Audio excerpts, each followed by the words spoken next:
సమస్త భూమియు నాదే గదా! మీరు నాకు యాజక రూపమైన రాజ్యముగాను, పరిశుద్ధమైన జనముగాను ఉందురని చెప్పుము. నీవు ఇశ్రాయేలీయులతో పలుకవలసిన మాటలు ఇవే అని చెప్పగా, మోషే చాలండి. వచ్చి సో, ఇక్కడి వరకు మనకు అర్థమయ్యే విషయం ఏంటంటే, ఇశ్రాయేలు ప్రజలను ఎన్నుకున్నటువంటి దేవుడు వారిని ఐగుప్తు నుంచి బానిసలుగా ఉన్నటువంటి వారి జీవితాలను విడిపించి, వారిని ఎలా చూడాలనుకుంటున్నాడంటే, పరిశుద్ధమైన జనము మరియు యాజక రూపకమైనటువంటి రాజ్యంగా వాళ్ళని తన ప్రజలుగా చేసుకోవాలన్నది, అంటే వీరు దేవునికి చెందిన వారు, దేవుని ప్రజలు అనేటువంటి ఒక సంస్కృతి వాళ్ళల్లో అభివృద్ధి అవ్వాలన్నది దేవుడు కోరుకునేటువంటి విషయంగా మనం చూస్తాం. మరి ఇది ఎలా అవుతారు? యాజక రూపకమైన రాజ్యం ఎలా అవుతారు? పరిశుద్ధమైన జనాభా ఎప్పుడు అవుతారు? దేవుని ప్రజలు అని ఎప్పుడు అనిపించుకుంటారు అని అంటే, ఆయన ఇచ్చినటువంటి ధర్మశాస్త్రాన్ని పాటించినప్పుడు మాత్రమే.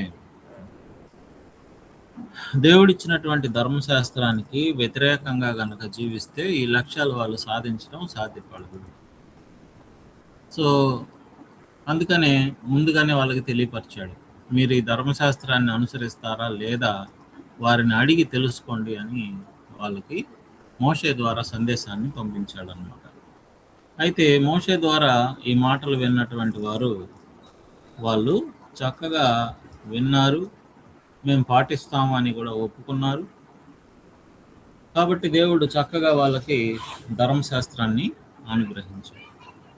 ఓకే, ధర్మశాస్త్రంలోనే వారికిస్తూ దేవుడు చెప్పినటువంటి కొన్ని మాటలను మనము, అంటే రాజులకు సంబంధించినటువంటి మాటల్ని ద్వితీయోపదేశ కాండము 17వ అధ్యాయము, ద్వితీయోపదేశ కాండము 17వ అధ్యాయము 14 నుంచి 22 వరకు ఎవరైనా చదవండి. ద్వితీయోపదేశ కాండం 17వ అధ్యాయము 14 నుంచి 22 వరకు.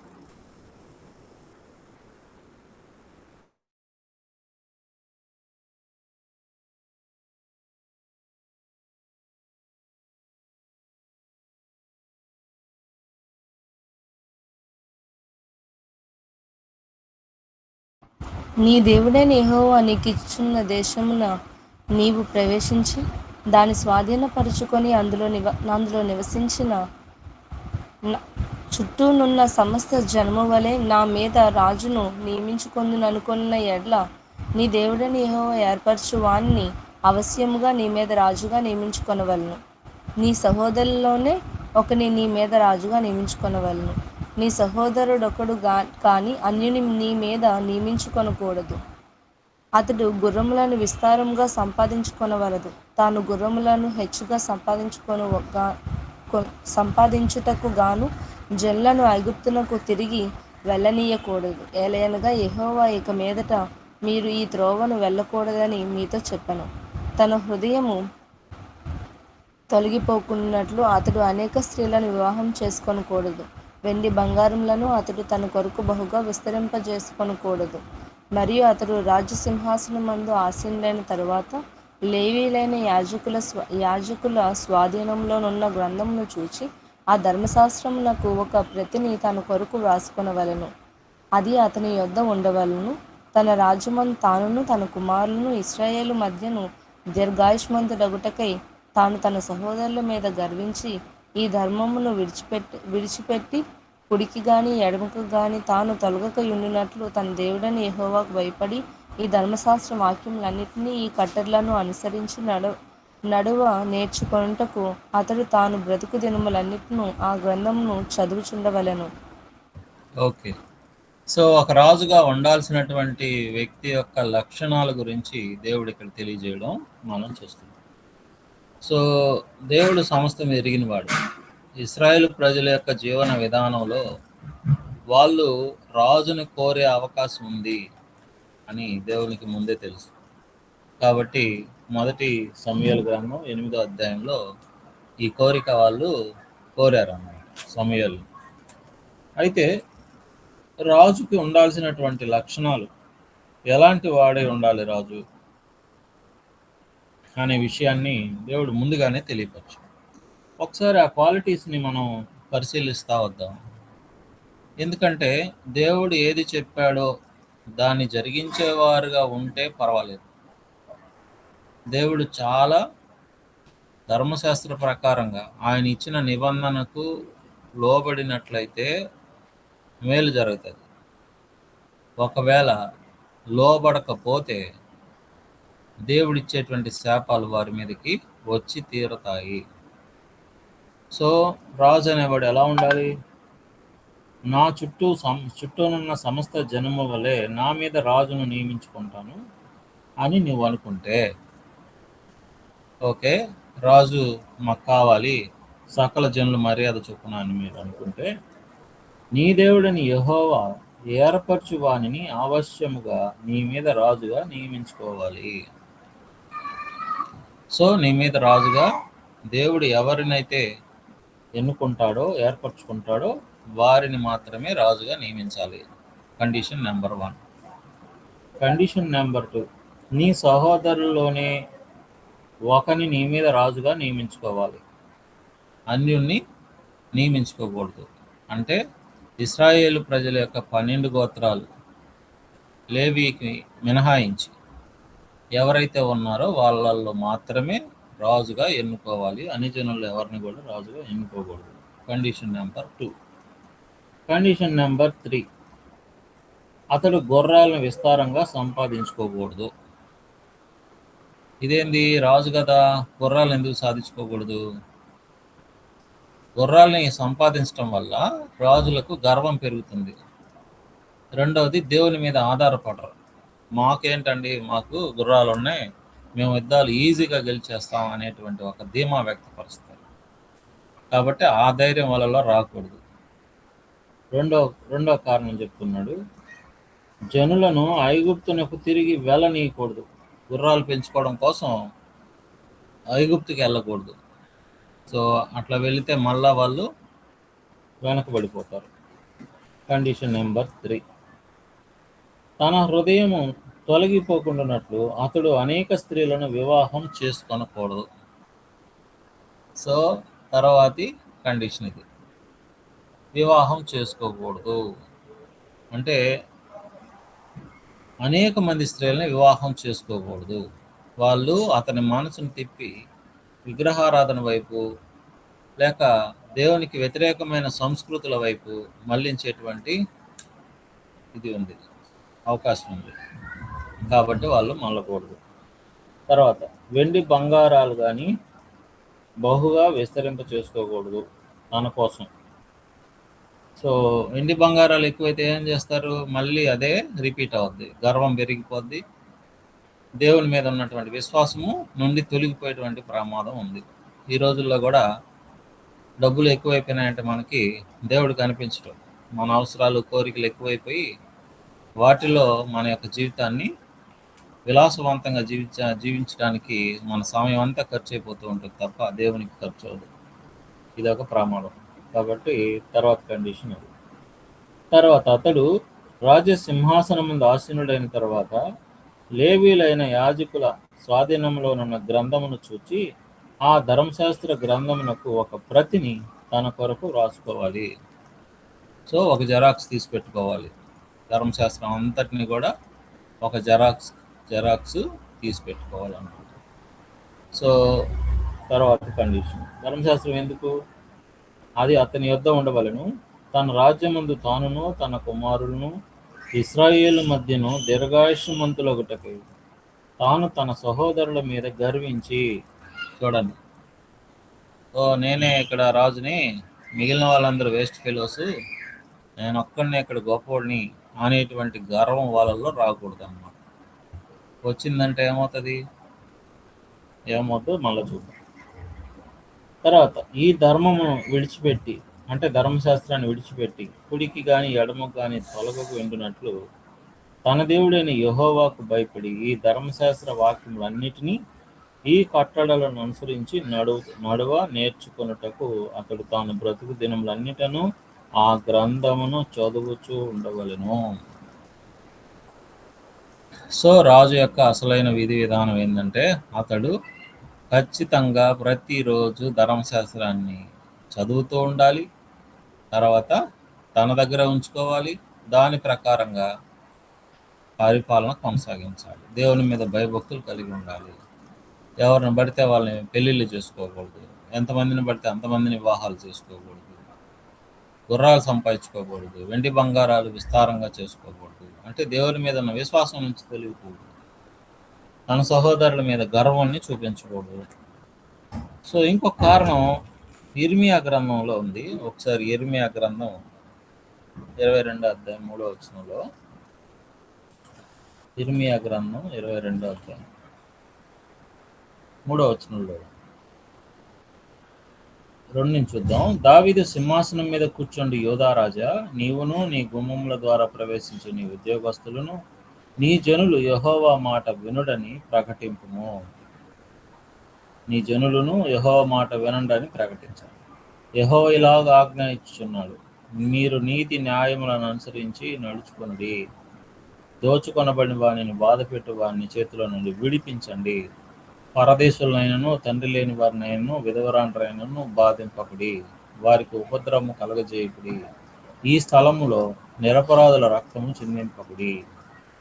మీరు నిశ్చయముగా ఇలాగున చేసిన యెడల దావీదు సింహాసనం మీద కూర్చుండు రాజులు రథములను గుర్రములను ఎక్కి తిరుగుచు ఉద్యోగస్తుల సమేతముగాను జనుల సమేతముగాను ఈ నగరు ద్వారముల గుండా ప్రవేశింతురు. సో ఏం చేయాలి రాజు? రాజు నీతి న్యాయాలతో పరిపాలన కొనసాగించాలి. దీనులైన వారికి సహాయం చేయాలి. ఇలా చేస్తే మీరు హ్యాపీగా తిరుగుతూ ఉంటారు. ఒకవేళ మాట వినలేదా, ఈ నగరు పాడైపోవును, నా తోడని ప్రమాణము చేయుచున్నాను. ఇదే యెహోవా వాక్కు. సో కండిషన్స్ చూడండి. ఏ కండిషన్ అయినా ఏదైనా తప్పారు అని అంటే మాత్రం దేవుడు ఏం చేయబోతున్నాడు? సో ద్వితీయోపదేశకాండం 28వ అధ్యాయంలో ఒక బలమైన వార్నింగ్ మనం చూస్తామన్నమాట. అంటే ఈ బ్యాక్గ్రౌండ్ లేకుండా మనం రాజుల గ్రంథాన్ని అర్థం చేసుకోవాలి.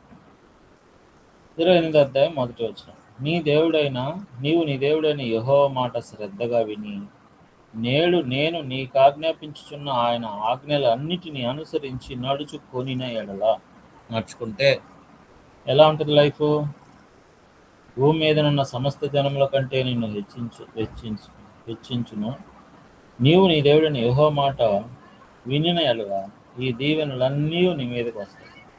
పొలంలో దీవించబడతావు, గర్భఫలము, భూఫలము, పశువుల మందలు అన్నీ. ఇంకా అది అద్భుతం అన్నమాట ఆ జీవితం. జస్ట్ వాళ్ళు చేయాల్సింది ఏంటంటే ధర్మశాస్త్రంలో ఉన్నవన్నీ తూచా తప్పకుండా పాటించుకుంటూ పోవడం. ఆశీర్వాదాలకు అది నెల. అయితే 15వ వచనంలో చూడండి, నేను నేడు నీకు ఆజ్ఞాపించు ఆయన సమస్తమైన ఆజ్ఞలను కట్టడలను నీవు అనుసరించి నడుచు కొనవలెనని నీ దేవుడైన యెహోవా సెలవిచ్చిన మాట వినని ఎడలా. వినకపోతే ఇప్పుడు అన్నీ రివర్సే అన్నమాట. సో తెగులు వస్తుంది, పట్టణంలో శపించబడతావు, పొలంలో శపించబడతావు, తొట్టి అన్ని శాపాలే. తెగుళ్ళు వస్తాయి, వ్యాధులు వస్తాయి, క్షామములు వస్తాయి. రక్షించబడేవాడు ఉండడు, రక్షించేవాడు ఉండడు. చెరకు అప్పగించబడతారు. చూడండి 36వ వచనంలో, యెహోవా నిన్నును నీవు నీ మీద నియమించుకొని నీ రాజును నీవే గాని నీ పితరులే గాని ఎరుగని జనమునకు అప్పగించును. అందరిని అప్పగించేస్తాను అంటున్నాడు.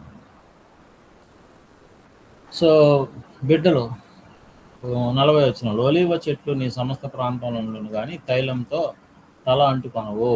నీ ఒలీవ కాయలు రాలిపోతాయి. కుమార్తెలను కందువు గాని వారు నీ యొద్ద ఉండరు, వారు చెరపట్టబడతారు. సో ఒకటి కాదు, మొత్తం శత్రువులందరూ చూడండి 48లో, కనుక ఆకలి దప్పులతో వస్త్రహీనతో అన్ని లోపములతోను యెహోవా నీ మీదకి రప్పించు, నీ శత్రువులకు దాసుడు అవుతావు. సో ఇవన్నీ కూడా శాపాలే. దేవుడు నిబంధన ఇచ్చాడు అని అంటే దాని అర్థం నిబంధన అనేది చాలా ఇంపార్టెంట్ అవ్వాలి. సో ఈరోజు కూడా దేవుడు మనతో నిబంధన లేకుండా పని చేయటం లేదు, నిబంధనతోనే పనిచేస్తున్నాడు. ఈరోజు మనం నూతన నిబంధన చట్టం కింద ఉన్నాము. నూతన నిబంధన చట్టం ఏందో చెప్తారండి ఎవరైనా?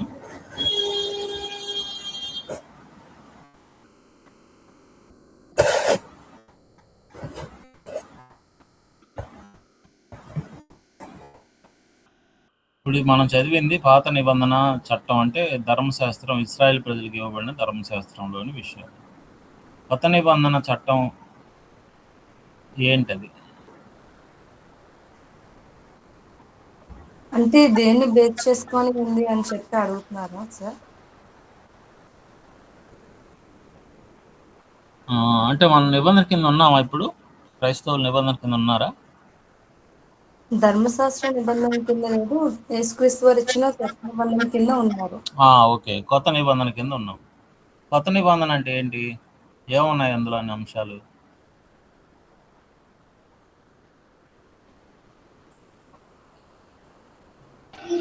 నీ వలె పొరుగు వారిని ప్రేమించు. ఓకే, హెబ్రీ పత్రిక 8వ అధ్యాయంకి రండి. హెబ్రీ పత్రిక 8వ అధ్యాయము.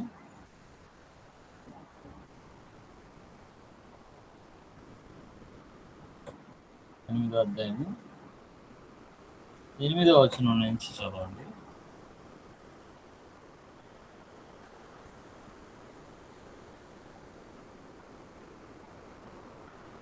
హెబ్రీ 8:8 నుంచి చదవండి ఎవరైనా.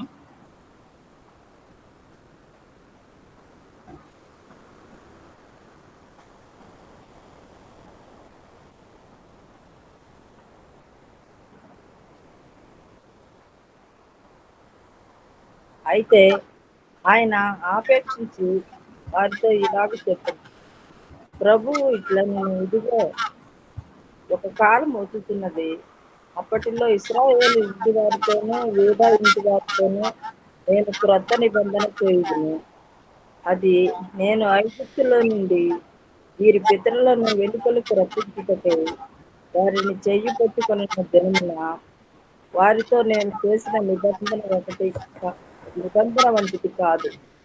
ఏమనగా వారు నా నిబంధనలో నిలవలేదు కనుక నేను వారిని అలక్ష్యం చేసి ప్రభువు చెబుతున్నాడు, ఆ దినములైన తరువాత ఇశ్రాయేలు ఇంటి వారితోనూ నేను చేయబో నిబంధన ఏదనగా వారి మనసులలో నా న్యాయ విధులను ఉంచదను, ధర్మ విధులను ఉంచదను, వారి హృదయముల మీద వాటిని రాయించును. నేను వారికి దేవుడినై ఉండును, వారు నాకు ప్రజలై ఉండును. వారిలో ఎవడును ప్రభువుని తెలుసుకొనడానికి తన పట్టణకునికైనను తన సహోదరునికైనను ఉపదేశము చేయడు. ఓకే, ఇక్కడ క్రొత్త నిబంధన అనేది దాని రూపం ఎలా ఉంది అని అంటే, నేను నిబంధన ఇస్తాను అని దేవుడు అంటున్నాడు. అది క్రొత్త నిబంధన అంటే పితరులతో చేసిన నిబంధన లాంటిదైతే కాదు. అంటే పూర్తిగా ధర్మశాస్త్రానికి భిన్నంగా ఉంది ఈ నిబంధన. ఏం చెప్తుంది ఈ నిబంధన? నిబంధన అంటే జనరల్గా నిబంధన ఇచ్చే వాళ్ళు ఉంటారు, నిబంధన తీసుకునే వాళ్ళు ఉంటారు. మీరు ఏదైనా ఒక ఇంటిని అద్దెకి తీసుకుంటున్నారు అనుకోండి, ఇద్దరి మధ్య అగ్రిమెంట్ ఉంటుంది, దాన్నే నిబంధన అంటారు. ఇంట్లో ఏమేమి చేయాలి, ఏమేమి చేయకూడదు వాళ్ళు చెప్తారు, వాటిని అనుసరిస్తూ పోవాలి. తద్వారా మనం తిరిగి నిబంధన ఏముంటుంది, నెల అయ్యేటప్పటికి ఎంత వద్దని కట్టాలి, ఇవన్నీ కూడా నిబంధనలోని అంశాలు. ఈ నిబంధనలు ఏది మీరినా ఇద్దరి మధ్య భేదం ఏర్పడుతుంది, ఇంట్లో నుంచి బయటికి వెళ్ళిపోవాల్సి వస్తుంది. అంటే నిబంధనని ఎవరైతే మీరుతారో వారు శిక్షార్హులు. నిబంధన లేకపోతే ఇద్దరి మధ్య సంబంధాలు తెగిపోతాయి. అలాగుంటుంది అనమాట. దేవుడు కూడా ఆదాము దగ్గర నుంచి నిబంధనతోనే పనిచేస్తున్నాడు మనుషులతో. మరి కొత్త నిబంధన ఎలా ఉంది, దాని రూపురేఖలు ఏంటి అని అంటే, ఇక్కడ దేవుడు నేను ధర్మ విధులను రాస్తాను, మనసులో ధర్మ విధులు ఉంచుతాను, హృదయం మీద వాటిని రాస్తాను. అంటే దేవుడు చెప్తున్నాడు, నేను రాస్తాను, ఉంచుతాను. మీరు మీ మనసు ఇచ్చారంటే దాని మీద దాంట్లో నేను ఉంచుతాను. మీ హృదయాన్ని ఇచ్చారంటే దాని మీద రాస్తాను. అంటే ఏమి ఇవ్వాలి నిబంధన ప్రకారం దేవునికి? మన మనసు, మన హృదయాన్ని దేవునికి ఇవ్వాలి. ఇస్తే ఆయన ఏం చేస్తాడు? ఏది మేలో ఏది కీడో దాన్ని మనకి తెలియపరచడం ద్వారా ధర్మాన్ని మన మనసులో మన హృదయంలో ఉంచుతాను, రాస్తాను అంటున్నాడు. దీనికి ఓకేనా? అది కొత్త నిబంధన డిమాండ్. దీనికి ఓకే అనుకుంటే నేను నీకు దేవుడిగా ఉంటాను, మీరు నాకు ప్రజలుగా ఉంటారు. ఇది కండిషన్. తర్వాత కండిషన్ ఏంటి?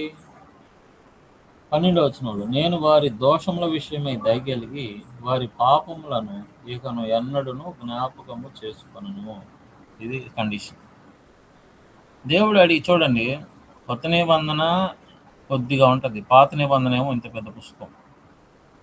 ఎందుకని ఇది ఎంత కొద్దిగా ఉంటుంది అని అంటే, దేవుడు మనసుల మీద హృదయాల మీద వాటిని రాస్తాడు. అందుకే ఇవి చాలా తక్కువగా ఉంటాయి, కానీ మాటలు మాత్రం వాటి సారాంశం మాత్రం చాలా ఎక్కువ పెద్దదిగా ఉంటుంది కొత్త నిబంధన మనం అర్థం చేసుకోవడానికి. సో మనసు హృదయాలు దేవునికి ఇచ్చామా? ఇచ్చుంటే కొత్త నిబంధనతో మనం ముడిపడి ఉన్నాం, లేకపోతే ముడిపడి లేము. దేవుడు మన దోషాల విషయంలో ఆయన దయగలిగి మర్చిపోతాడు, పాప క్షమాపణ మనకి ఇస్తాడు ప్రభువైన యేసుక్రీస్తు వారి ద్వారా. ఆయన మనకు తండ్రిగా ఉంటాడు, మనం ఆయన ప్రజలుగా ఉంటాం. సో ఏం రాయబోతున్నాడు? యేసుక్రీస్తు వారి ద్వారా మన మనసుల్లో హృదయాల్లో అపోస్తల బోధ ద్వారా ఆయన రాయబోతున్నాడు. కాబట్టి కొండ మీద ప్రసంగము, మిగతా చోట్ల యేసుక్రీస్తు వారి బోధలు, ఇవన్నీ కూడా మన మనసులకు మన హృదయాలకు దేవుడిచ్చినటువంటి నియమాలు, కట్టడలు. కాబట్టి ఇది కొత్త నిబంధన.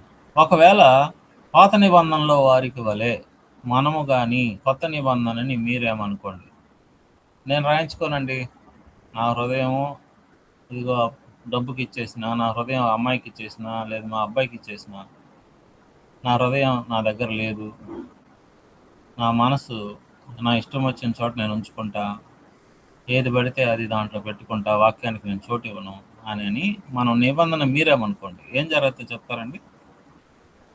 ధర్మశాస్త్రాన్ని మీరితే ఏం జరుగుతుందని చెప్పాడు? మరణ శిక్ష, శాపాలు వస్తాయి, శాపాలతో చచ్చిపోవాలి, కరువులు వస్తాయి, శత్రువులు వస్తారు, వ్యాధులు వస్తాయి, విపరీతంగా ఉంటుంది. మన లైఫ్ ప్రశాంతంగానే ఉండదు ధర్మశాస్త్రాన్ని కనుక మనం అంటే ఆ రోజు ఉన్నవారు విడిచిపెడితే, నిబంధన మీరితే. మరి కొత్త నిబంధన మీరితే రెండవ మరణం. ఇక్కడ వర్షాలు లేకుండా చేయడము, లేకపోతే వ్యాధులు తీసుకొచ్చి చంపడము, ఇలాంటివి ఏం లేదు. భారీ నష్టం జరగబోద్ది ఇక్కడ. ఏంటదనంటే పరలోక రాజ్య ప్రవేశమే లేదు.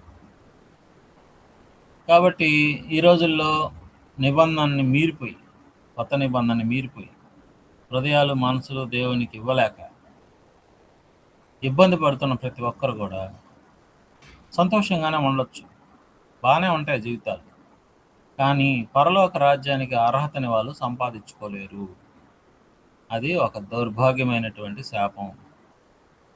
సో ఇరుపక్కల ఉన్నాయన్నమాట, అటు పాత నిబంధనలోను కొత్త నిబంధనలోను కండిషన్స్ ఖచ్చితంగా ఉన్నాయి. అది మనం ఇక్కడ అర్థం చేసుకోవాల్సినటువంటి విషయం.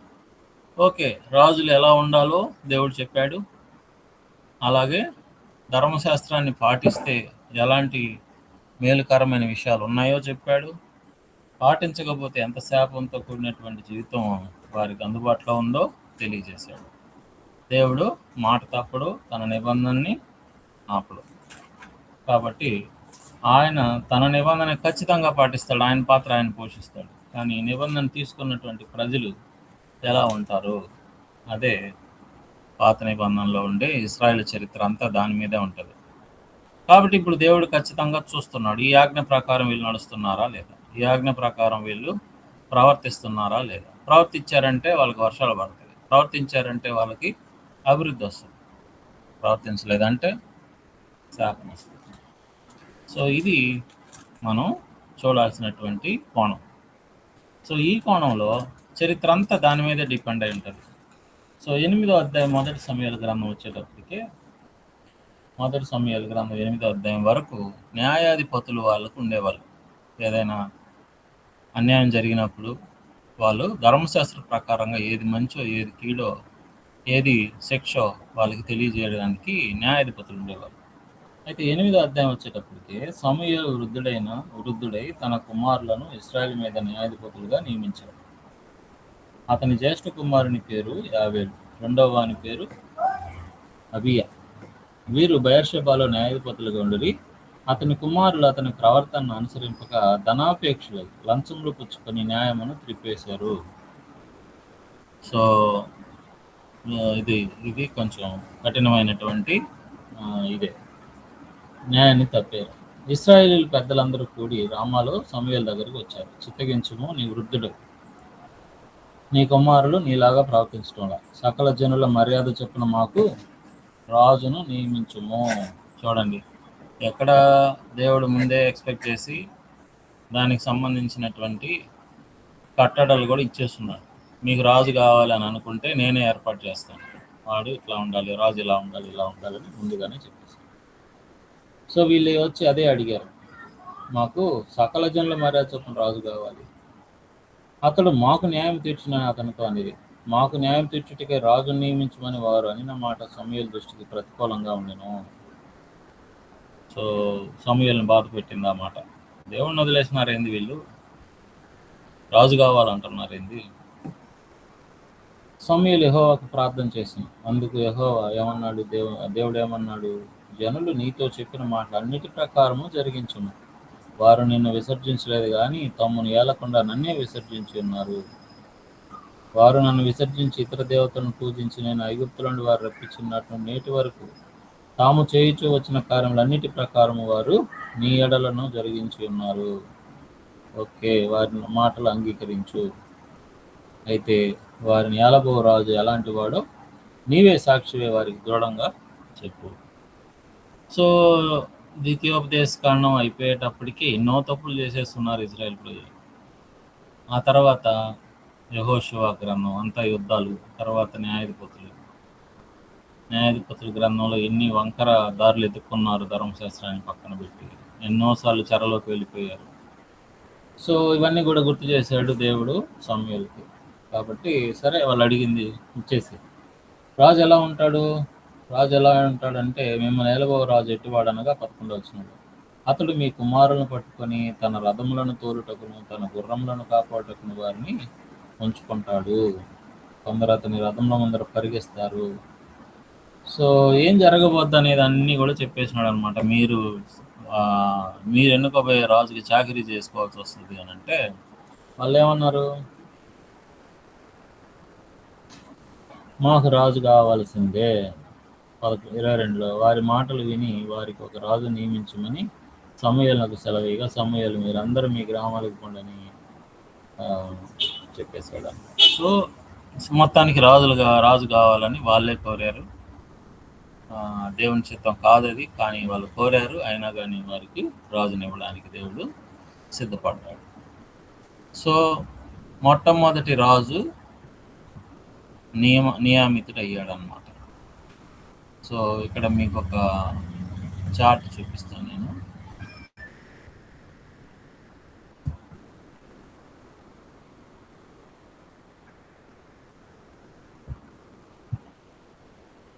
కనిపిస్తుందండి అందరికీ?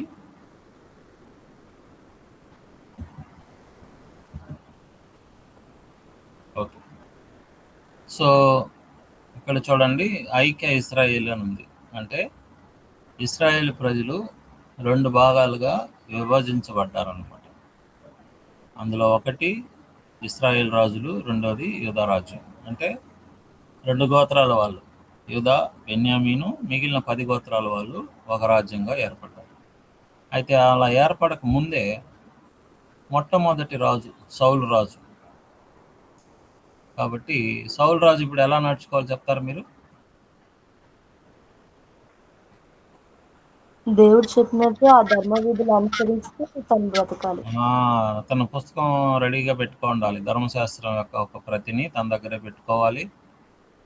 అనేక మంది భార్యని వివాహం చేసుకోకూడదు, గుర్రాలు పెంచుకోకూడదు, డబ్బులు ఎక్కువ సంపాదించుకోకూడదు. ఇవన్నీ కూడా కండిషన్సే. ధర్మశాస్త్రం చెప్పిన విధంగా నడుచుకోవాలి, దేవుడు చెప్పిన ప్రకారం నడుచుకోవాలి. ఓకే, మీరు చెప్పండి, సౌలు రాజు దేవుడు చెప్పినట్టే నడుచుకున్నాడా? లేదు. లేదు, దేవుని మాటకి ధిక్కారం చూపించాడనమాట. కాబట్టి రాజుగా అతను ఫెయిల్ అయ్యాడు. అందుకని దేవుడు ఇంకొక రాజుని ఎన్నుకున్నాడు. చూడండి, దేవుడు నిబంధన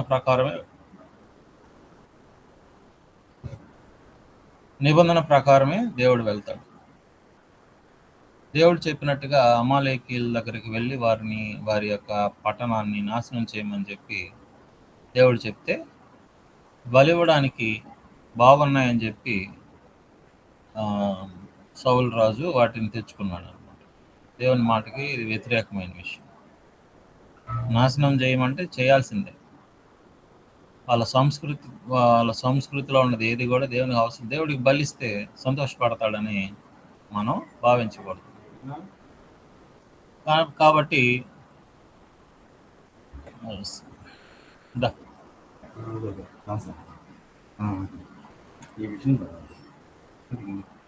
కాబట్టి సౌలు రాజు ఫెయిల్ అయ్యాడు.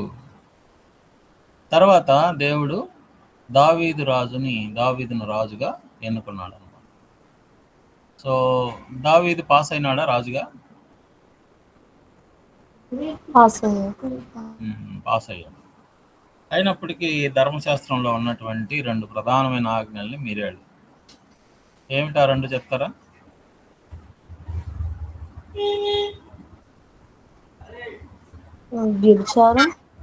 వ్యభిచారము,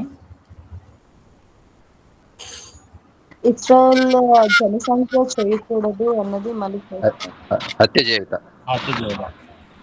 నరహత్య మరియు వ్యభిచారం, దీనికి పాల్పడ్డాడు.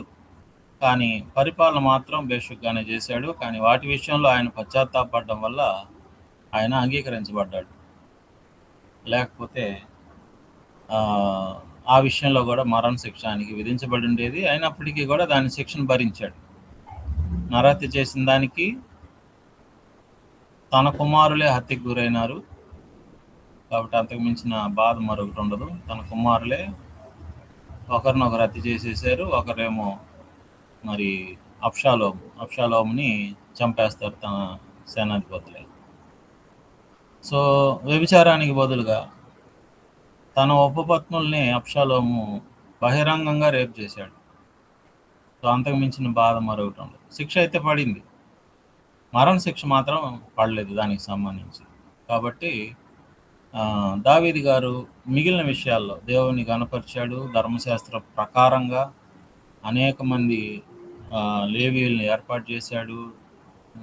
ధర్మశాస్త్రాన్ని ఎవరు కూడా మేరకుండా కూడా బాగా చక్కగా పరిపాలన చేశాడు. కాబట్టి దేవుడు ఆయనకు వాగ్దానం ఇచ్చినాడు, నీ సింహాసనం తరతరాలు ఉంటుంది అని. కాబట్టి యేసుక్రీస్తు వరకు అలా కొనసాగుతూ ఆ కుటుంబంలో నుంచే యేసుక్రీస్తు వారు రావడానికి దేవుడిచ్చిన వాగ్దానం కారణమైంది. ఓకే, సొలొమోను బాగానే పరిపాలించాడా? బాగానే పరిపాలించాడు. బట్ లాస్ట్ లో తన భార్యల వల్ల మళ్ళీ విగ్రహారాధనకి లోనైపోతాడు. చూడండి, ధర్మశాస్త్రంలో ఆల్రెడీ చెప్పాడు దేవుడు, హృదయాలు తిప్పబడకుండా అనేక మంది భార్యలను వివాహం చేసుకోకూడదు. ఈ విషయాల్లో ఎంత జ్ఞానము తెలివి కలిగినటువంటి సొలొమోను కూడా ఏమయ్యాడు అని అంటే ఈ విషయంలో మీరితే ఏమవుతుంది? ఖచ్చితంగా ఇప్పుడు శిక్ష అనుభవించాల్సిందే. దేవుడు వ్యతిరేకించి రాజ్యాన్ని ఆయన నుంచి తీసివేశాడు. చూడండి, నిబంధన ఖచ్చితంగా నెరవేరుతుంది. దేవుడు నిబంధన ఇచ్చాడు, దాని ప్రకారం నడిస్తే ఓకే, నడవకపోతే ఖచ్చితంగా తృణీకరించబడతాము. సో ఇక్కడి నుంచి రాజ్యం 2గా చీలిపోయింది. మరి యెరోబాము ఇశ్రాయేలీయులకు, రెహబాము యూదులకు రాజులుగా మరి తయారయ్యారు. కాబట్టి ఇక్కడి నుంచి రాజులు ఆ రాజ్యానికి ఈ రాజు, ఈ రాజ్యానికి ఆ రాజు అన్నట్లుగా పరిపాలన చేశాడు. ఇవన్నీ కూడా వాళ్ళ యొక్క లిస్టులు అనమాట. సో వీళ్ళు ఎలా పరిపాలించారు అనేదే రాజుల గ్రంథాల్లో ఉన్నటువంటి చరిత్ర. ఓకే, అర్థమైందండి అందరికీ?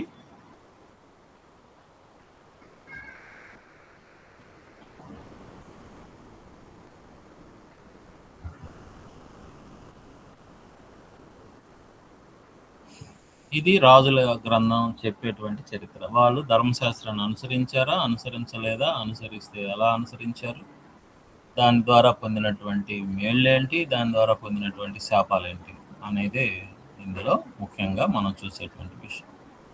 అయితే ఇక్కడ ఇంకొక కీలకమైనటువంటి ఒక వర్గాన్ని మనం తెలుసుకోవాలి. ఏంటంటే ప్రవక్తలు. ప్రవక్తల యొక్క పాత్ర ఏంటి అనంటే, ఎక్కడైతే ధర్మశాస్త్రానికి వ్యతిరేకంగా ప్రవర్తించబడుతుందో అక్కడ ఒక ప్రకటనని తీసుకొచ్చి వాళ్ళలో మార్పులు తీసుకురావాలన్నది వాళ్ళు చేయాల్సినటువంటి ప్రయత్నం. దేవుని పక్షంగా వాళ్ళు మాట్లాడతారు. దేవుడు వాళ్ళు చేస్తున్న తప్పులేంటో వాళ్ళకి తెలియపరుస్తాడు.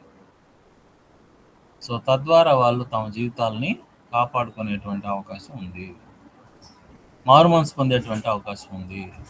ఎందుకంటే ఎప్పుడైతే శాపాలు వాళ్ళకి దగ్గరలో ఉన్నాయో ఆ శాపాలని తప్పించుకోవడం కోసం ప్రవక్తలు వాళ్ళకి దారి చూపించేవాళ్ళు, మారు మనసును పొందడానికి వాళ్ళకి అవకాశం ఇచ్చేవాళ్ళు. కాబట్టి రాజుల్ని, వారి పరిపాలనని నియంత్రణ చేయడం కోసం ప్రవక్తలు పనిచేశారన్నమాట. సో అది మనం దృష్టిలో పెట్టుకుంటే ఇప్పుడు మనం రాజుల యొక్క 2వ రాజుల గ్రంథంలోకి వెళ్దాం. మరి అక్కడ ఏం జరుగుతుందో, దేని గురించి అక్కడ ప్రస్తావించబడుతుందో మనం అర్థం చేసుకుంటూ విషయాల్ని ధ్యానం చేద్దాం. 2వ రాజుల గ్రంథంలోకి వెళ్దాం. 1వ రాజుల గ్రంథం అయిపోయిందండి మీకు?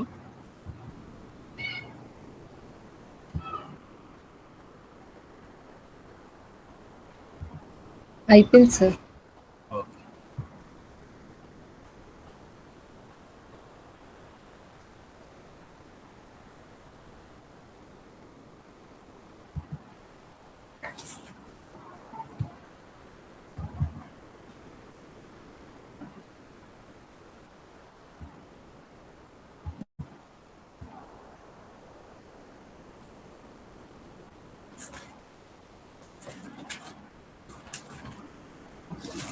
సో ఇందులో మొత్తం 25 అధ్యాయాలు ఉన్నాయి 2వ రాజుల గ్రంథంలో. కాబట్టి ఈ గ్రంథంలో మొదటి అధ్యాయంలో ఏముంది? అహజ్యా అనేటువంటి రాజు ఇక్కడ ఏలుబడి చేస్తూ ఉన్నాడు. అహజ్యా వచ్చి యెహోరాము తర్వాత ఎన్నిక చేయబడినటువంటి వ్యక్తి. సో అతడు ఇటుపక్క కూడా అహజ్యా ఉన్నాడు. ఇక్కడ ఇశ్రాయేల్ ప్రజల యొక్క ఇశ్రాయేల్ రాజ్యంలో కూడా అహజ్యా ఉన్నాడు. ఆహాబు తర్వాత అతడు ఎన్నుకోబడ్డాడు అన్నమాట రాజుగా. సో వీళ్ళ పరిపాలన ఎలా ఉంది? సో ఇక్కడ ఆహాబు మరణమైన తర్వాత మోయాబీయులు ఇశ్రాయేల్ మీద తిరుగుబడి అహజ్యా షోమ్రోన్లోనున్న తన మేడగది కిటికీలో నుండి కింద పడి రోగి, మీరు ఎక్రోను దేవతకు బయల్జెబూల్ వద్దకు పోయి ఈ వ్యాధి పోగొట్టుకొని నేను స్వస్థపడుదునో లేదో విచారించడానికి దూతలను పంపగా. కాబట్టి ఎవరు అహజ్యా? ఈ అహజ్యా ఎవరంటే ఇశ్రాయేల్ రాజుల్లో ఆహాబు తర్వాత వచ్చినటువంటి వ్యక్తి. కాబట్టి ఇతను చూడండి, మేడ కిటికీలోంచి పడ్డాడు, రోగి అయినాడు. ఇప్పుడు జోష్యం చెప్పించుకోవడానికి ఎక్కడికి పొమ్మంటున్నాడు? బయల్జెబూల్ దగ్గరికి వెళ్ళమంటున్నాడు. ఇలా వెళ్ళడం కరెక్టే అంటారా? కాదు. వాళ్ళ దగ్గరికి ఏంది వెళ్ళేది? దేవుని దగ్గర విచారించాల్సింది పోయి బయల్జెబూల్ దగ్గరికి వెళ్ళి అక్కడ విచారించమంటున్నాడు అనమాట ఈ రాజు. చూడండి, రాజులే ఇలా ఉంటే పరిపాలన ఇంకెలా ఉంటుంది? ఘోరంగా ఉంటుంది. కాబట్టి ఇప్పుడు ఏలియా, యెహోవా దూత తిష్బీయుడైన ఏలియాతో ఇలాగూ సెలవిచ్చాను. సో ఇప్పుడు ప్రవక్తలు ఆన్ డ్యూటీ అనమాట. ఎక్కడ తప్పు జరుగుతుందో దాన్ని సవరించడానికి దేవుడు శిక్షించడానికి ముందుగా వీళ్ళని పంపించేవాడు. కాబట్టి ఏలియా ద్వారా నీవు లేచి షోమ్రోను రాజు పంపిన దూతలను ఎదుర్కొనబోయి ఇట్లను, ఇశ్రాయేలు వారిలో దేవుడన్నవాడు లేడనుకొని ఎక్రోను దేవత అయిన బయల్జెబూబు నొద్ద మీరు విచారించబోచున్నారా?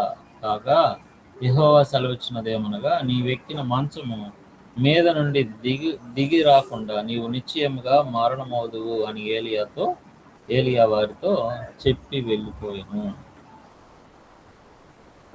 సో అక్కడ దాకా పోకముందే సమాచారం దేవుడు వాళ్ళకి వివరించి చెప్పేశాడు. నువ్వు మంచం దిగవు, చచ్చిపోతావు. శిక్ష అదే కదా. ధర్మశాస్త్రాన్ని మీరారంటే ఖచ్చితంగా అసలు రాజు అనేవాడు ఎలా ఉండాలి, దేవుని మీద ఎంత భయభక్తులు కలిగి ఉండాలి, దేవుని మీద ఎంత ఆధారపడి ఉండాలి. వీళ్ళు గొప్పలు అయిపోతారా? కాబట్టి అతడు మరణించాడు. ఏలియాను బంధించడానికి అహజ్యా తన సేవకులను పంపించాడు అనమాట. ఇలా చెప్తాడా అని 17-18 వచనాల్లో ఏలియా ద్వారా యెహోవా సెలవిచ్చిన మాట ప్రకారం అతడు చచ్చిపోయాడు.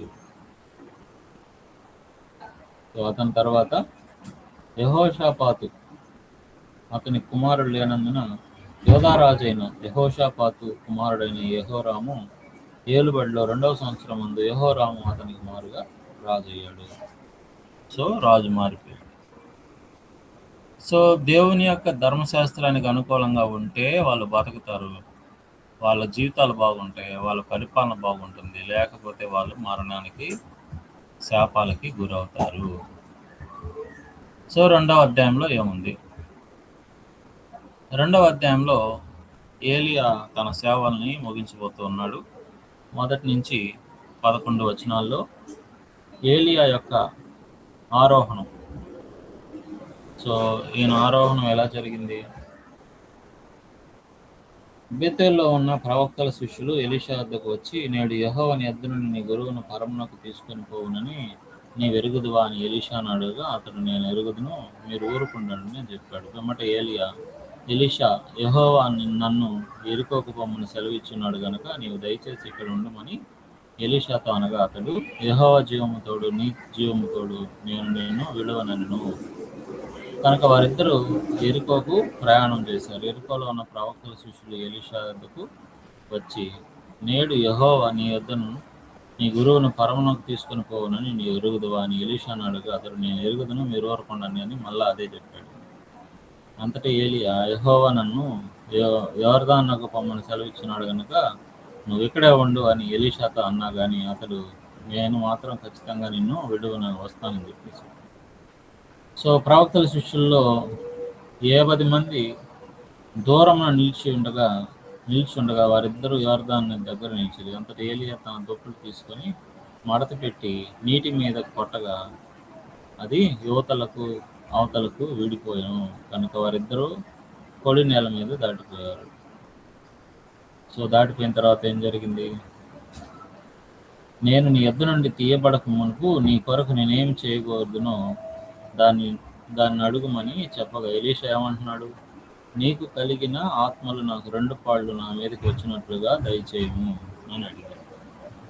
సో గురువుకు ఉన్నటువంటి ఆ యొక్క క్వాలిటీస్లో 2 పాళ్ళు ఆయనకి దయచేయమని అడగడం జరిగింది.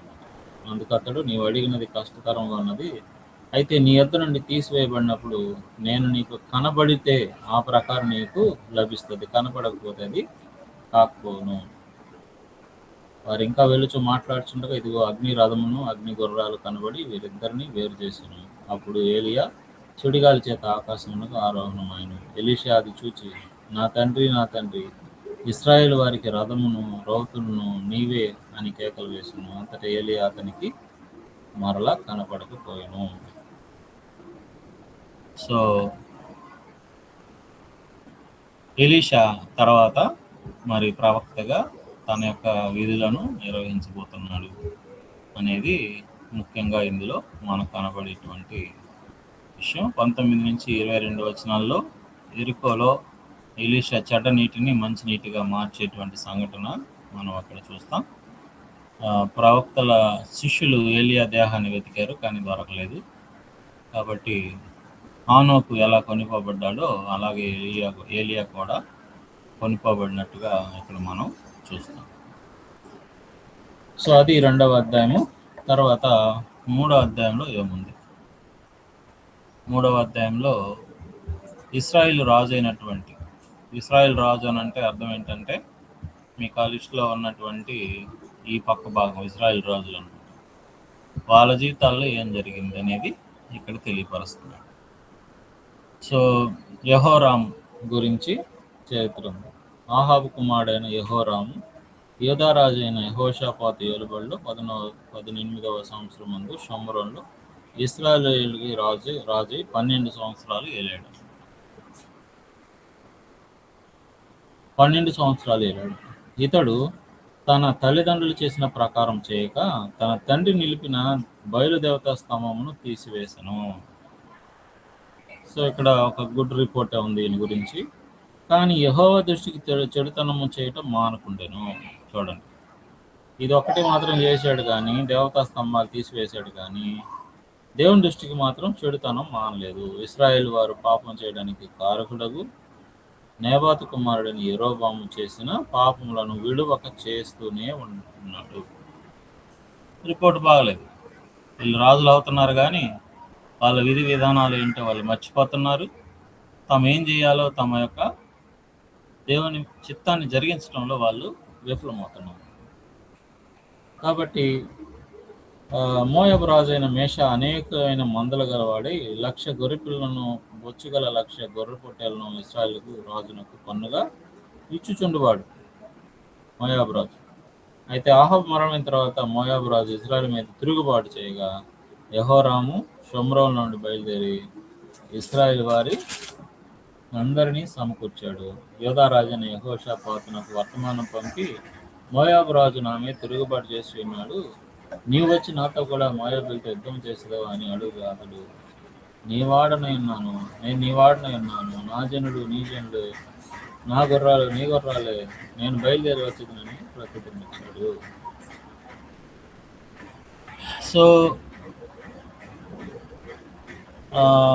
సో యుద్ధానికి బయలుదేరారన్నమాట.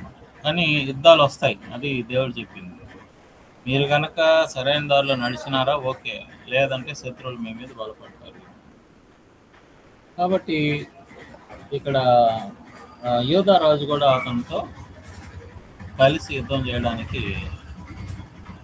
బయలుదేరినటువంటి సంఘటన మనం చూస్తున్నాం. ఓకే, ఈ యుద్ధంలో వాళ్ళు మోయాబీల్ని ఏదోము రాజుల్ని ఓడించడం జరిగింది. 4వ అధ్యాయం 4వ వచనం 26వ వచనం వరకు, 4వ వచనం నుండి 26వ వచనం వరకు ఆ సంగతులు మనకి రాయబడుతుంది.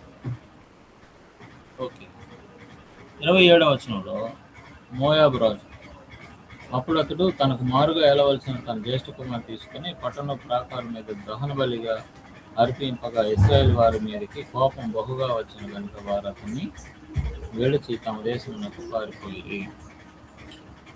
మోయాబు రాజు చేసినటువంటి పనికి ఇలాగా వాళ్ళు మళ్ళా వెనక్కి తిరగాల్సినటువంటి పరిస్థితి ఏర్పడింది. ఇవి 3వ అధ్యాయంలో ఉన్నటువంటి సంగతి. సో 4వ అధ్యాయంలో ఎలీషా ప్రవక్త గురించినటువంటి సంగతులు ఉన్నాయి. మొదటి 7 వచనాల్లో ఎలీషా చెప్పినట్టు విధవరాలి ఇంటి వద్ద మరి నూనె అభివృద్ధి అవ్వడం అనేది జరిగింది. తర్వాత షూనేమీయురాలు ఎలీషాకు ఆతిథ్యం ఇవ్వడం అనే సంగతులు 8-10 వరకు ఉన్నాయి. 11-17 వరకు ఎలీషా చెప్పిన ప్రకారము షూనేమీయురాలికి దేవుడు పిల్లవాడిని ఇవ్వడం జరిగింది. షూనేమీయురాలి కుమారుని ఎలీషా మళ్ళా కుమారుడు మరి ప్రాణాపాయంలో ఉన్నప్పుడు 18-37 వచనాల్లో అతడు తిరిగి బ్రతికించబడ్డాడు. తర్వాత 38-41 వరకు చేదు కూరలు పిండి చేసి ఎలీషా బాగు చేయడం అనేది జరిగింది. తర్వాత ఎలీషా 20 రొట్టెల్ని 100 మందికి వడ్డించినటువంటి సంఘటన 42-44 వరకు జరిగింది. ఎలీషా యొక్క మరి అద్భుత కార్యాలు 4వ అధ్యాయంలో మనకు కనిపిస్తాయి. ఓకే, 5వ అధ్యాయంలోకి వస్తాం. 5వ అధ్యాయంలో ఏం జరిగింది? 5వ అధ్యాయంలో సిరియా రాజు సేనాధిపతి అయిన నయమాను అని ఒకడుండెను. అతని చేత యెహోవా ఈ సిరియా దేశమునకు జయము కలుగజేస్తున్నాడు. అతని చేత యెహోవా దేవుడే సిరియా దేశానికి జయం కలుగజేస్తున్నాడు కనుక అతడు తన యజమాని దృష్టికి గనుడై దయ పొందిన వాడయ్యాడు. సో యజమాని దృష్టికి గనుడై దయ పొందాడు కాబట్టి అతడు మహాపరాక్రమశాలి ఉండేను కానీ అతడు కుష్ఠరోగి. సిరియన్లు గుంపులుగా బయలుదేరి ఇశ్రాయేల్ దేశం మీదకి పోయి ఉన్నారు. వారు అచ్చటి నుండి ఒక చిన్నదాన్ని చెరగొని తెగ అది నయమాను భార్యకు పరిచారం చేస్తూ ఉండింది. కాబట్టి ఎలీషా గురించి ఆవిడ చెప్పడం జరిగింది. అందుకని ఇప్పుడు నయమాను ఎలీషాను ఎదుర్కోవడానికి 3వ వచనం నుంచి 9వ వచనం వరకు ఆయన దగ్గరికి వెళ్ళడం, తర్వాత 10 నుంచి 14 వరకు అతడు ఎలా శుద్ధి పొందుతాడో అనేటువంటి పరిష్కారం పొందడం, శుద్ధి అయింది 14వ వచనంలో మనం చూస్తాం. తర్వాత ఇశ్రాయేలీయుల దేవుడే దేవుడు అని నయమాను ఒప్పుకున్నాడు అనమాట.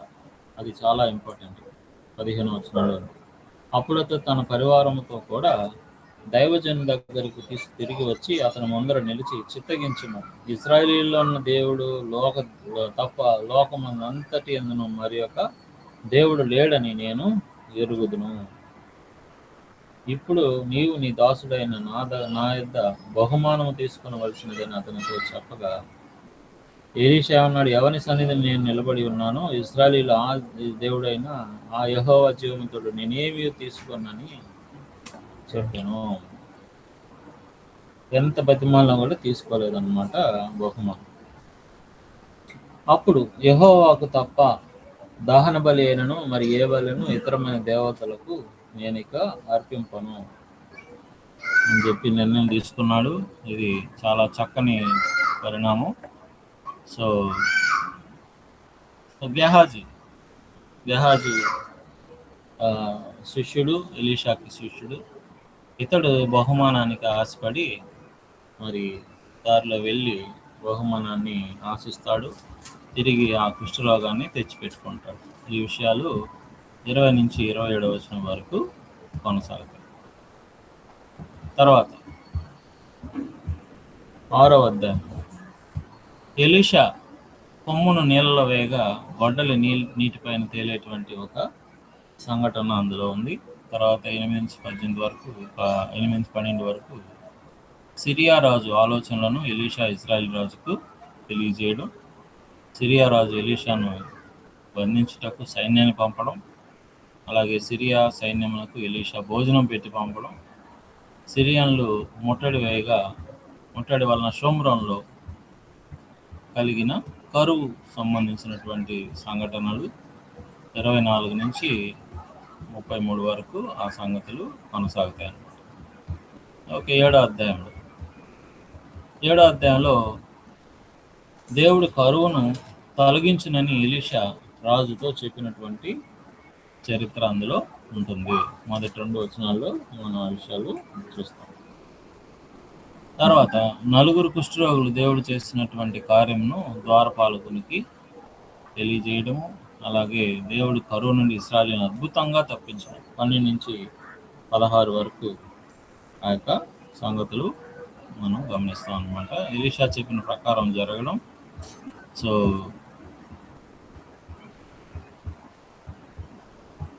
అధిపతి ఒక ఆయన 20వ వచనంలో ఎలీషా చెప్పిన మాటలు నమ్మలేదు కాబట్టి అధిపతి మరణం అవ్వడం అనేది సంఘటనలు అందులో ఉన్నాయి. సో 8వ అధ్యాయంలో 7 సంవత్సరాలు కరువు వచ్చునని ఎలీషా షూనేమీరాజుతో చెప్పడం, ఎలీషా చేసిన గొప్ప కార్యాలని గెహాజీ రాజునకు తెలియజేయడం, సిరియా మీద హజాయేలు రాజుగునని ఎలీషా చెప్పడం. సో ఆ తర్వాత యోధా రాజు అయిన యెహోరాము గురించినటువంటి సంగతులు 16 నుంచి 24 వరకు ఉన్నాయి. సో ప్రవక్తలు చాలా యాక్టివ్గా ఉన్నారు. దేవుడు ఏం చెప్తున్నాడో దాన్ని వాళ్ళకి వివరించి చెప్తూ పరిస్థితులను, భిన్నమైన పరిస్థితులు, ప్రతికూలమైన పరిస్థితుల నుంచి వాళ్ళని బయటపడేయడం అనేటువంటి సంగతులు మనం చూస్తున్నాం. ఓకే, 9వ అధ్యాయంలో ఎలీషా శిష్యుడు యెహూను అభిషేకించడం, యెహూ చేయవలసినటువంటి పనులు. సో యెహూ ఎవరు? 9వ అధ్యాయం మొదటి నుంచి చూద్దాం. అంతటా ప్రవక్త ఎలీషా ప్రవక్తల్లో శిష్యుల్లో ఒకరిని పిలువనంపించి అతనితో ఇట్లని, నీవు నడుం బిగించుకొని తైలపు గిన్నె చేత పట్టుకొని రామోత్కిల్లాదునకు పోయి అచ్చట ప్రవేశించినప్పుడు నింషికి పుట్టిన యెహోషాపాతు కుమారుడైన యెహూ ఎక్కడ ఉన్నాడని తెలుసుకొని అతన్ని దర్శించి అతని సహోదరుల మధ్య నుండి అతన్ని చాటుగా రప్పించి లోపల గదిలో అతన్ని పిలుచుకొని పోయి తైలపు గిన్నెతో అతని మీద తైలం పోసి, నేను నిన్ను ఇశ్రాయేలు మీద పట్టాభిషేక్తునిగా చేస్తునని యెహోవా సెలవిచ్చున్నాడని అతనితో చెప్పి, ఆలస్యం చేయక తలుపు తీసి పారిపోము. సో ఎవడైనా ప్రవక్త పోవాలని బయలుదేరి అక్కడికి వచ్చాడు, యెహూ కనపడ్డాడు. సో యెహూ రాజుగా అంగీకరించబడిన సంగతులు 13వ వచనం వరకు మనకి తెలుస్తాయి. తర్వాత యెహోరామును చంపడం అనేది జరిగింది. 14 నుంచి 26వ వచనం వరకు ఆ సంఘటనలు మనకు కనిపిస్తాయి. సో యెహోరాము చనిపోయాడు. యోధారాజైన అహజ్యాను చంపడం జరుగుతుంది 27వ వచనంలో 28వ వచనం వరకు. సో అక్కడున్న అహజ్య, ఈ అహజ్య వేరు, ఆ అహజ్య వేరు, ఇద్దరు రెండిట్లో కూడా రాజులు ఉన్నారు. అది మనం గమనించాలి. కొంచెం కన్ఫ్యూజ్ అవుతాం అప్పుడప్పుడు. సో యూదారాజైన అహజ్య జరిగిన దాన్ని చూచి వనంలోని నగరి మార్గం పారిపోయాను. అయినను యెహూ అతని తరిమి రథమునందు అతన్ని హతం చేయడం ఆజ్ఞయించిన కనుక వారు ఇబ్లయాము దగ్గర ఉన్న అతను చంపేశారు 27వ వచనంలో. సో 29వ వచనంలో అహజ్య ఆహాబు కుమారుడైన యెహోరాము ఏలుబడిలో 11వ సంవత్సరం ముందు యోధాను ఏలన ఆరంభించును. సో ఇక్కడ అహజ్య ఆహాబు కుమారుడైన యెరోబాము ఏలుబడిలో ఇక్కడ యోధారాజును ఏలన ఆరంభించడం జరిగింది. యెహూ యెజబెల్ను చంపడం అనేది 30-37 వచనాల్లో సంగతులు మనం చూస్తాం. యెహూ కొంచెం పర్వాలేదు, రిపోర్ట్ బాగానే సంపాదించుకున్నాడు. కానీ వీళ్ళందరూ ఫెయిల్ అయినటువంటి రాజులు. తర్వాత చూడండి 10వ అధ్యాయంలో, షోమ్రోన్లో అహాబునకు 70 మంది కుమారులు ఉండిరి. యెహూ వెంటనే తాకీదులు రాయించి షోమ్రోనులో నుండి ఇజ్రాయేల్ అధిపతులను, పెద్దలకును, అహాబు పిల్లలను పెంచిన వారికి పంపి ఆజ్ఞ ఇచ్చినదేమనగా, మీ యజమానుని కుమారులు మీ యొద్ద ఉన్నారు, మరియు మీ రథములను, గుర్రములను, ప్రాకారముల పట్టణములను, ఆయుధ సామగ్రి కలవు కదా. కాబట్టి ఈ తాకీదు మీకు ముట్టిన వెంటనే ఆ యజమాని కుమారుల్లో ఉత్తముడును తగినవాడునైన ఒకరిని కోరుకొని తన తండ్రి సింహాసనం మీద అతని ఆసీనులుగా చేసి మీ యజమాని కుటుంబీకుల పక్షంలో యుద్ధమాడుడి. వారు ఇది విని బహు భయపడి, ఇద్దరు రాజులు అతని ముందర నిలవజాలక పోయిరే, మనం ఎటు నిలవగలమని అనుకుని కుటుంబపు 42 మంది అహజ్య యొక్క 42 మంది సహోదరులను చంపించడం జరిగిందనమాట 14వ వచనం వరకు. యెహూ ఆహాబుకు కలిగిన వారందరినీ కూడా హతం చేయడం 17వ వచనం వరకు మనం చూస్తాం. ఆహాబు శపించబడినవాడు. సో అతను చేసిన నేరాలు, ఘోరాలు చాలా బలమైనవి. యెహూ బయలుకు పూజ చేయ వారందరినీ చంపించాడు. 18-25 వరకు ఆ సంగతులు ఉన్నాయి. యెహూ బయలు విగ్రహాన్ని, గుడిని పాడు చేయడం 26-28 వరకు. 29-31 వరకు యెహూ యెరోబాము చేసిన పాపాన్ని కొనసాగించడం. చూడండి ఇక్కడ మళ్ళా ఏమైంది, అంత చేస్తున్నా కానీ చిట్ట చివరికి 29వ వచనంలో ఏం చేసినాడు ఆయన? అయితే ఇశ్రాయేలు వారు పాపం చేయుటకు నెబాతు కుమారుడైన యెరోబాము కారకుడైనట్లు యెహూ కూడా అందుకు కారకుడై బేతేలు, దాను అను స్థలం నందు బంగారు దూడలను అనుసరించుట మానలేదు. సో పాపం మాని వేయబడలేదు. కావున యెహోవా యెహూతో నేను ఇలాగు సెలవిచ్చెను, యెహూతో, నీవు నా హృదయాలోచన ఎంతటి చొప్పున ఆహాబు కుటుంబీలకు చేసి నా దృష్టికి న్యాయమైన దాన్ని జరిగించి బాగుగా నెరవేర్చావు. కనుక నీ కుమారులు 4వ తరం వరకు ఇశ్రాయేలు సింహాసనం మీద ఆసీనులవుతారు. అయితే ఇశ్రాయేలు వారు పాపం చేయుట కారకుడైన యెరొబెయాము చేసిన పాపములను యెహూ ఏ మాత్రమును విసర్జించని వాడై ఇశ్రాయేలీయుల దేవుడైన యెహోవా నియమించిన ధర్మశాస్త్రాన్ని పూర్ణ హృదయంతో అనుసరించుటకు శ్రద్ధాభక్తులు లేనివాడు అయ్యాడు. ఇది రిపోర్టు యెహూ విషయంలో.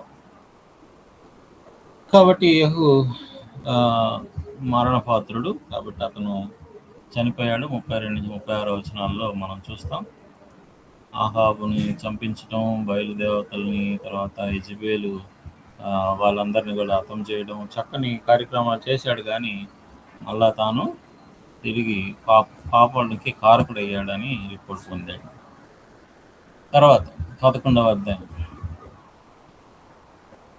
అధ్యాయంలో అహజ్యా తల్లి అయిన అతల్య తన కుమారుడు మృతి పొందినని తెలుసుకొని లేచి రాజకుమారులందరినీ నాశనం చేసిన రాజని యెహోరాము కుమార్తెను అహజ్యాకు సహోదరునైన యెహోషేబా అహజ్యా కుమారుడైన యోవాషు హతమైన రాజకుమారులతో కూడా చంపబడకుండా అతని రహస్యంగా తప్పించింది. కనుక వారు అతని దాదిని పడగదిలో అతల్యకు మరుగుగా ఉంచి ఉండట చేత అతడు చంపబడుకుండెను. సో అతల్య రాణి రాజకుమారులందరినీ చంపింది. అహజ్యా కుమారుడైన యోవాషు రాజు అయ్యాడు అనమాట. 4 తరాల వరకు అతని కుమారులు ఉంటారు అని తెలపబడ్డం, వారు కాపాడబడ్డం జరిగింది అనమాట. సో అతల్య కూడా 13 నుంచి 16 వచనాల్లో చంపబడ్డం మనం చూస్తాం. 17 నుంచి 21 వరకు యెహోయాదా చేసినటువంటి కార్యాల గురించి ఇక్కడ మనకి సమాచారం ఉంది. సో అది 11వ అధ్యాయం. 12వ అధ్యాయం, యాజకుడైన యెహోయాదా యోవాషునకు బుద్ధి నేర్పడం అనేది ఇక్కడ హైలైట్గా మనం చూసేటువంటి విషయం. యెహూ ఏలుబడిలో 7వ సంవత్సరం నందు యోవాషు ఏలన ఆరంభించి యెరూషలేములో 40 సంవత్సరాలు ఏలాడు. అతని తల్లి బయర్షెబా సంబంధురాలైన జిబ్యా. యాజకుడైన యెహోయాదా తనకు బుద్ధి నేర్పువాడి ఉండి దినములన్నింటిలో యోవాషు యెహోవా దృష్టికి అనుకూలంగానే ప్రవర్తించాడు. సో ఇతని అంటే ఆయన నేర్పించేంత వరకు కూడా బాగానే ఉన్నాడు అనేది రిపోర్ట్. అయితే ఉన్నత స్థలంలో కొట్టివేయబడక నిలిచెను. జనులు ఇంకనూ ఉన్నత స్థలం ముందు బలులు అర్పించు ధూపం వేయిచు ఉన్నారు. సో మార్పులేమీ జరగలేదు. సో 4 నుంచి 16 వరకు మందిరంలో శిథిలమైన స్థలాల్ని యోవాషు బాగు చేయడం అనేది జరిగింది. అదొకటి మంచి విషయం. 17 నుంచి 18 దాకా యోవాషు సిరియా రాజు అయిన హజాయేలునకు పన్ను కట్టడం అనేటువంటిది సంఘటనలు ఉన్నాయి. యోవాషు తన సేవకుల చేత చంపబడడం అనేది 19 నుంచి 21 వరకు సంగతులు ఉన్నాయి. సో మందిరంలో శిథిలమైన వస్తువుల్ని బాగు చేశాడు యోవాషు. అది ఆయన గురించి చెప్పుకోదగినటువంటి రిపోర్ట్. 13వ అధ్యాయంలో ఇశ్రాయేలు రాజు అయిన యెహోయాహాజు గూర్చి ఇందులో ఉంది. 1 నుంచి 9 వచనాలు. ఇశ్రాయేలు రాజు అయిన యెహోయాషు పరిపాలన ఎలా ఉందనే సంగతులు ఉన్నాయి. తర్వాత యెహోయాషు రోగి ఉన్న ఎలీషాను దర్శించాడు. ఎలీషా చెప్పినటువంటి మాటలు, ఎలీషా మరణము, సమాధిలో ఎలీషా ఎముకలు తగిలి ఒకడు బ్రతకడము, ఎలీషా యెహోయాషాకు చెప్పిన ప్రకారం సిరియలను మమ్మారు జయించడం అనేది జరిగిందనమాట. ఈ సంఘటనలన్నీ కూడా మరి 13వ అధ్యాయంలో మనం చూస్తాం.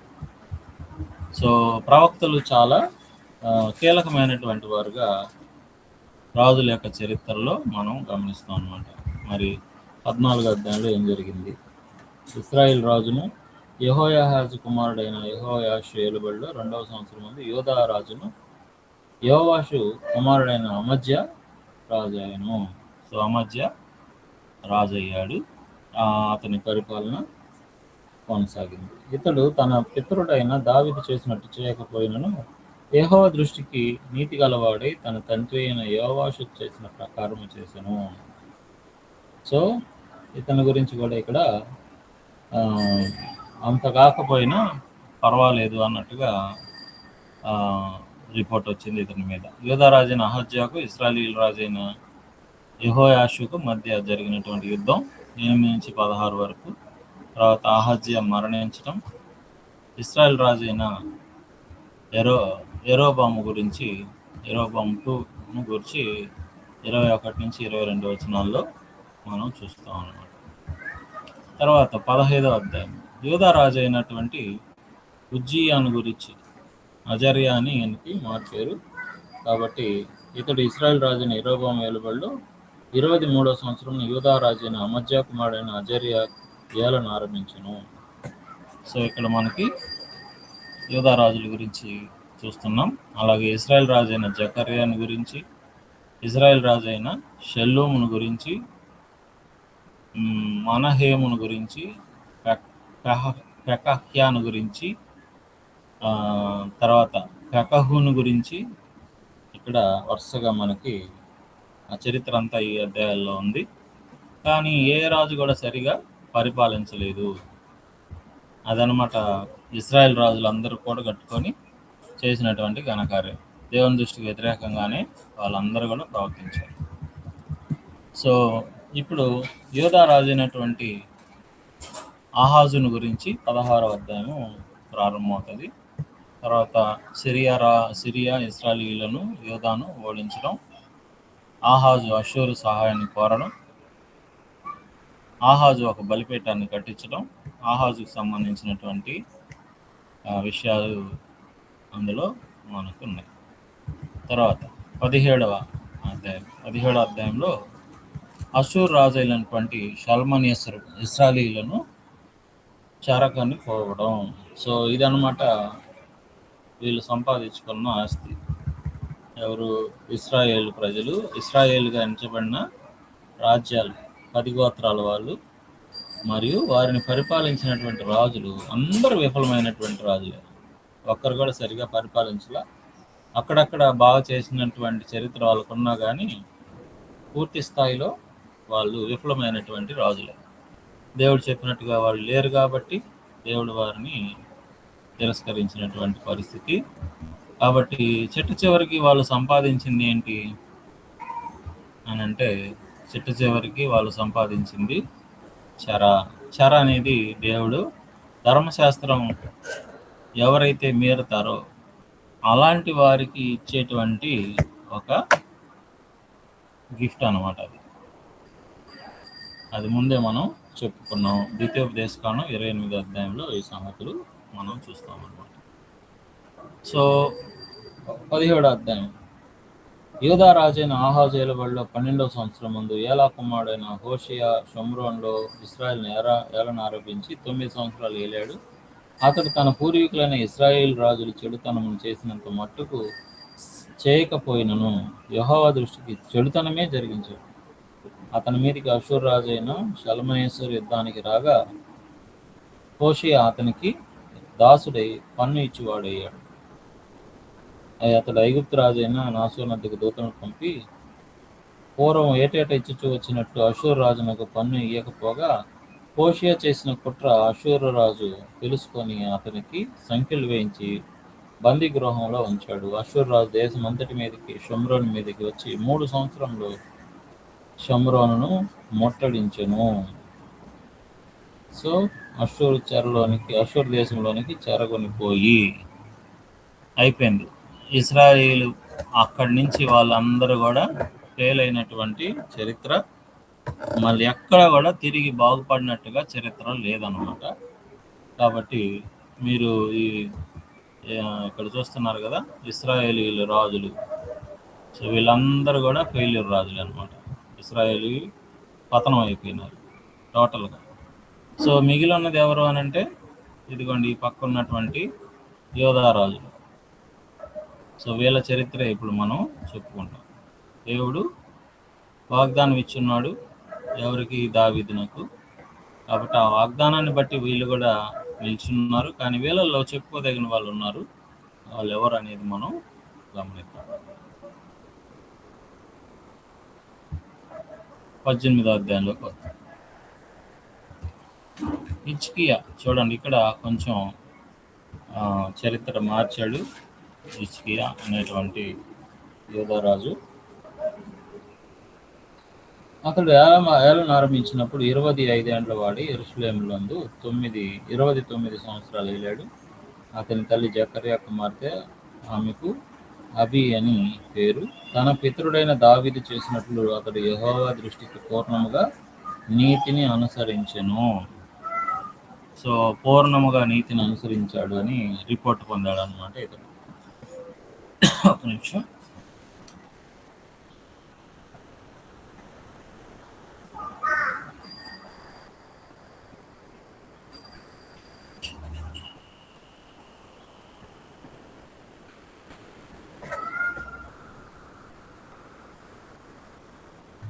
ఓకే.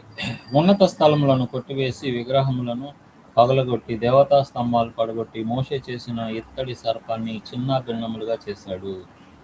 దానికి ఇశ్రాయేలీయులు నెహుష్టాన్ అను పేరు పెట్టి దానికి ధూపం వేయించి వచ్చి ఉన్నారు.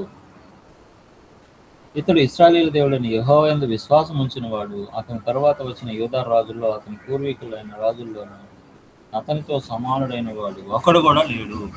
సో వెరీ గుడ్ రిపోర్ట్ అనమాట. హిజ్కియా దాన్ని సంపాదించుకున్నాడు. కాబట్టి అతడు యెహోవాతో హత్తుకొని ఆయనను వెంబడించుట్లో వెనక్కి తీయక ఆయన మోషేకు ఆజ్ఞాపించిన ఆజ్ఞలన్నిటినీ గైకొనుచుండెను. చూడండి, అన్ని గైకొంటూ ఉన్నాడు. ఇదే కదా దేవుడు కోరుకుంది. దేవునికి ఇష్టమైంది చేస్తే ఇష్టంగానే వాళ్ళు విజయం సాధిస్తారు. వాళ్ళు అన్ని జీవితాలంతా బాగానే ఉంటాయి. కావున యెహోవా అతనికి తోడుగా ఉండెను. తాను వెళ్ళిన చోట నెల్లా అతడు జయం పొందాడు. అతడు అష్షూరు రాజునకు సేవ చేయకుండా అతని మీద తిరుగుబడ్డాడు. కాబట్టి రిపోర్ట్ చాలా బాగా ఏర్పడింది అనమాట హిజ్కియా కాలంలో. సో హిజ్కియాకు సంబంధించినటువంటి చరిత్ర అంతా కూడా 18వ అధ్యాయంలో మనం చూస్తాం.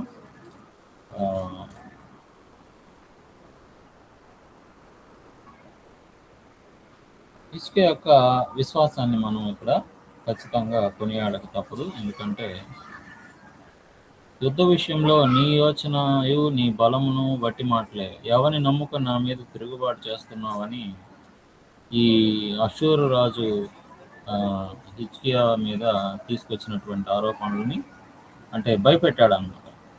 భయపెట్టినా కానీ అతడు ఎక్కడ కూడా బెదరలేదు. దేవుని మీద అతను ఉంచాల్సినటువంటి మరి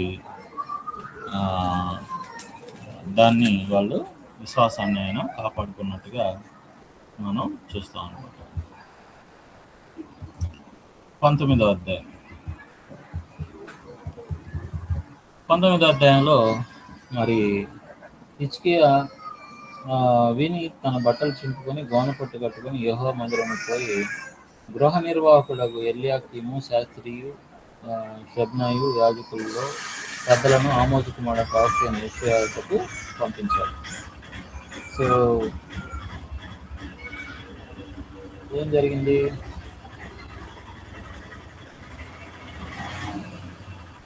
ఒకసారి మన ముందుకు వెళ్తున్నాం.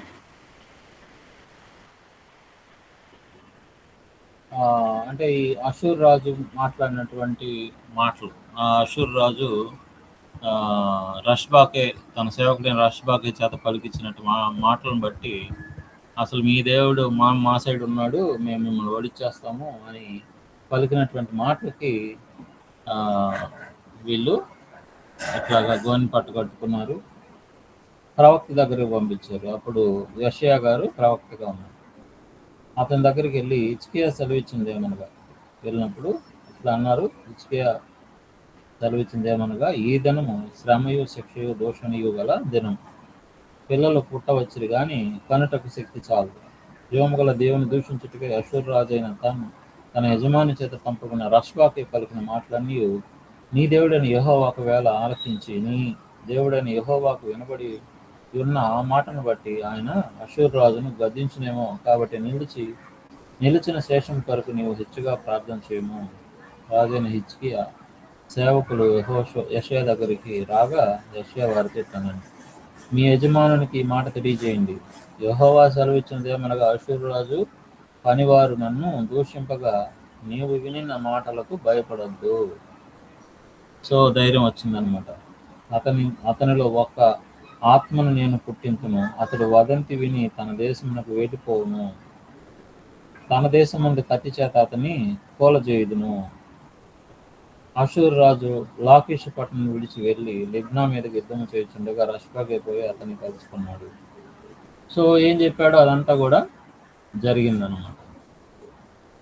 సో ఆ విషయాలన్నీ మరి చూడండి 35వ వచనంలో, ఆ రాత్రి యెహోవా దూత బయలుదేరి అషూరు వారి దండుపేటలో చొచ్చి 185,000 మందిని హతము చేసెను. ఉదయమున జనులు లేచి చూడగా వారందరూ మృత కళేబరంలో ఉండిరి. అషూరు రాజైన సన్హెరీబు తిరిగిపోయి నినేవే పట్టణమును నాకు వచ్చి నివసించిన తర్వాత అతడు నిస్రోకు అను తన దేవత మందిరమందు మొరొక్కుచుండగా అతని కుమారులైన వాళ్ళే అతని ఖడ్గంతో చంపేశారన్నమాట. సో దేవుని మాట వింటూ ధర్మశాస్త్రానికి గనక లోబడినటువంటి వారైతే ఖచ్చితంగా దేవుని యొక్క మొర దేవుడు వింటాడు. దేవుడికి పెట్టే మొర దేవుడు వింటాడు, వాళ్ళకి సహాయం చేస్తాడు. అదే నిబంధన అంటే. నిబంధన చక్కగా అమలవుతుంటే అన్నీ చక్కగానే ఉంటాయి. నిబంధన మీరితేనే సమస్యలన్నీ కూడా. సో 20వ అధ్యాయంలో మరి హిజ్కియా రాజుకి సమస్య వచ్చింది. మరణకరమైనటువంటి రోగం ఒకటి ఆయనకు వచ్చింది. ఆ రోగంతో ఆయన చనిపోతాడని సంగతులు యెషయా గ్రంథం 38:1 నుంచి మీరు చూడవచ్చు. దేవుడు ముందుగానే తెలియజేస్తాడు, నువ్వు మరణిస్తావు కాబట్టి ఇల్లు చక్కబెట్టుకో అని చెప్పి సంగతులు అందులో చెప్పబడతాయి. అలా ముందుగానే హెచ్చరించబడ్డాడు తన మరణాన్ని బట్టి. అయినప్పటికీ హిజ్కియా తాను చేసినటువంటి పనులన్నీ, నీవు తిరిగి నా ప్రజలకు అధిపతి అయిన హిజ్కియా దగ్గరకు పోయి అతనితో ఇట్లను పైన అన్నాడు ఆయన 3వ వచనంలో, యెహోవా యథార్థ హృదయుడని సత్యముతో నీ సన్నిధిని నేను ఎట్లు నడుచుకుంటునో, నీ దృష్టికి అనుకూలంగా సమస్తమును నేను ఎట్లు జరిగించుతునో కృపతో జ్ఞాపకం చేసుకోండి అని చెప్పినప్పుడు దేవుడు తన మొర విని 15 సంవత్సరాలు ఆయుష్ని గ్రాంట్ చేశాడు అన్నమాట దేవుడు ఆయనకి. కాబట్టి వెంటనే ప్రవక్తను పంపించి నీ ప్రార్థన నేను విన్నాను, అంగీకరించాను, ఇంకొక 15 సంవత్సరాలు బ్రతకమని ఆయనకి పర్మిషన్ ఇవ్వడం జరిగిందనమాట. కాబట్టి దేవుడు తన నిబంధనని ఎవరైతే అంగీకరిస్తారో వాళ్ళ విషయంలో వాళ్ళ ప్రార్థన కూడా వినేటువంటి పరిస్థితి ఉన్నది అనేది మనం ఇక్కడ చూస్తాం. సో తర్వాత ఏముంది ఇందులో 14వ వచనం నుంచి ఇక్కడ ఇంకొక విషయం జరిగింది చూడండి. 12వ వచనంలో, ఆ కాలం ముందు బబులోను రాజును బలదాను కుమారుడునైన బెరోకద్బకలాదాను హిజ్కియా రోగి ఉండిన సంగతిని విని పత్రికలను కానుకను అతని వద్దకు పంపగా హిజ్కియా దూతలు వచ్చిన మాట విని లోపలికి రప్పించారు. సో ఇక్కడ కొంచెం మైనస్ పాయింట్ మనకు కనిపిస్తుంది. హిజ్కియాలో తన నగరనందేమి రాజ్యమందేమి కలిగిన సమస్త వస్తువుల్లో దేనిని మరుగు చేయక తన పదార్థములు గల పొట్టును, వెండి బంగారాలని, గంధవర్ణాలని, పరిమళ తైలాన్ని, ఆయుధశాలని, తన పదార్థంలో ఉన్న సమస్తము వారికి చూపించాడు. ఎందుకు చూపించాడు?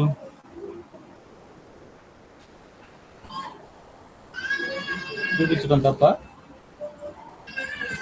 అది చూపించగానే ప్రవక్త అయిన యెషయా రాజైన హిజ్కియా దగ్గరకు వచ్చి, ఆ మనుషులు ఏమని నీ యొద్దకు ఎక్కడి నుండి వచ్చిరి అని అడుగుగా హిజ్కియా బబులోను దూరదేశం నుండి వచ్చి ఉన్నారని చెప్పాను.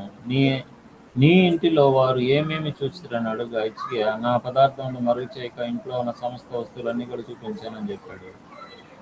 అయితే యెషయా అంటున్నాడు, వచ్చు దినములలో ఏమీ మిగలకుండా నీ నగరమందున్న సమస్తమును నేటి వరకు నీ పితరులు సమకూర్చి దాచిపెట్టిన దంతయు బబులోను పట్టణానికి ఎత్తుకొని పోబడినని యెహోవా సెలవిచ్చుచూ ఉన్నాడు. సో ఏంటి ఇక్కడ ఏం చూపించాడు ఆయన? 2వ దినవృత్తాంతాలు 33వ వచనంలో 33 అధ్యాయంలో కూడా ఈ సంగతులు ఉన్నాయన్నమాట.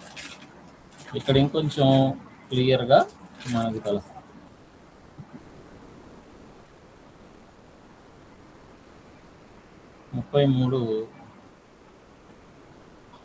ఓకే,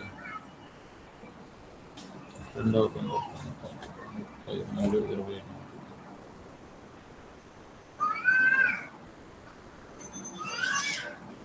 అంటే ఎందుకు చూపించినాడంటే, చూడండి ఇదిగో నేను సంపాదించాను ఇదంతా, అంటే తాను కలిగినటువంటిదంతా కూడా చూపించుకొని గర్వాన్ని ప్రదర్శించాడమ్మా అని మనకి ద్వితీయోపదేశ 2వ దినవృత్తాంతాల గ్రంథంలో మనకు ఉంటుంది అనమాట. అంటే ఇలా చూపించిన కారణాన్ని బట్టి ఇదిగో నువ్వు ఏదైతే చూపించావో అదంతా కూడా బబులోను చెరకు వెళ్ళిపోబోతుంది అని తెలియజేయడం మనం చూస్తాం. సో ఇది మైనస్. దేవుడు చూడండి ఆయుష్కాలాన్ని పెంచాడు. అయితే హిజ్కియా ఆయుష్కాలం ఏం తగ్గిలేదు కానీ దేవుడు, కానీ తాను సంపాదించుకున్నంతా కూడా పోతుంది అని తెలియజేయడం మనం చూస్తాం. కాబట్టి హిజ్కియా చనిపోయినాడు. 21వ వచనంలో తనకి మారుగా మనష్షే రాజు అయ్యాడు. సో మనష్షే గురించినటువంటి సంగతులు 1 నుంచి 9 వరకు ఉన్నాయి. మనష్షే మరి ఎలా పరిపాలించాడు? మనష్షే ఏళ్ళను ఆరంభించినప్పుడు 12 ఏళ్ళ వయసు. యెరూషలేములో 75 సంవత్సరాలు ఏలాడు. అతని తల్లి పేరు హెప్సిబా. అతడు యెహోవా దృష్టికి చెడుతనము జరిగించుచు ఇశ్రాయేలీయులు ఎదుట నిలవకుండా యెహోవా వెలగొట్టిన జనులు చేసినట్లు హేయ క్రియలు చేస్తూ వచ్చాడు. తన తండ్రి అయిన హిజ్కియా పడగొట్టిన ఉన్నత స్థలములను తిరిగి కట్టించాడు. బయలుదేవతకు బలిపీఠాలు కట్టించి ఇశ్రాయేల్ రాజైన ఆహాబు చేసినట్లు దేవతా స్తంభాలను చేయించాడు. నక్షత్రాలకు మొక్కి వాటిని పూజలు చేశాడు. మరియు నా నామం ఉంచుదనని యెహోవా సెలవిచ్చిన యెరూషలేములో అతడు యెహోవా మందిరమందు బలిపీఠములను కట్టించాడు. చూడండి ఎంత పెద్ద ఘోరాన్ని నెత్తిన పూసుకున్నాడు. దేవుని మందిరంలోనే దేవతలకు బలిపీఠాలు కట్టించినాడు అంట. సో దీని తర్వాత ఏం జరగబోద్ది అనేది మనం అర్థం చేసుకోవచ్చు. సంతోషంగా ఉండబోడు, శిక్ష ఉండబోతుంది, శాపాలన్నీ రాబోతాయి. మరియు యెహోవా మందిరం ఉన్న 2 శాలల్లో ఆకాశ సమూహాలకు అతడు బలిపీఠాలు కట్టించాడు. అతడు తన కుమారుని అగ్నిగుండం దాటించి జ్యోతిష్యములను శకునాలను వాడుక చేసి యక్షిణీ గంటతోనూ సోది గంటతోనూ సాంగత్యం చేసిన ఆ ప్రకారం అతడు యెహోవా దృష్టికి బహుగా చెడుతనము జరిగించుచు ఆయనకు కోపం పుట్టించాడు. సో నిబంధన ఏమవుతుంది? మీరిపోయింది. సో దేవుడు ఏం చేయబోతాడు? దేవుడు ఏది చెప్పాడో ధర్మశాస్త్రంలో దాన్ని రాజు మీదకి పంపించబోతున్నాడు. యెహోవా దావీదునకును అతని కుమారుడైన సొలొమోనునకును ఆజ్ఞ ఇచ్చి, ఈ మందిరమున ఇశ్రాయేలు గోత్రస్థానంలో నుండి నేను కోరుకున్న యెరూషలేము నందు నా నామము సదాకాలం ఉంచుదునని సెలవిచ్చిన యెహోవా మందిరమందు తాను చేయించిన అషేరా ప్రతిమను ఉంచాడు. ఎంత పెద్ద పాపాన్ని ఒడిగట్టాడో చూడండి. కాబట్టి ప్రవక్త వచ్చినాడు. ప్రవక్త వచ్చి ఏం చేస్తున్నాడు? ప్రవక్తలు ఇక్కడ కీలకం అని మనం అర్థం చేసుకోవాలి. 10వ వచనం నుంచి ప్రవక్తలు మాట్లాడుతున్నారు.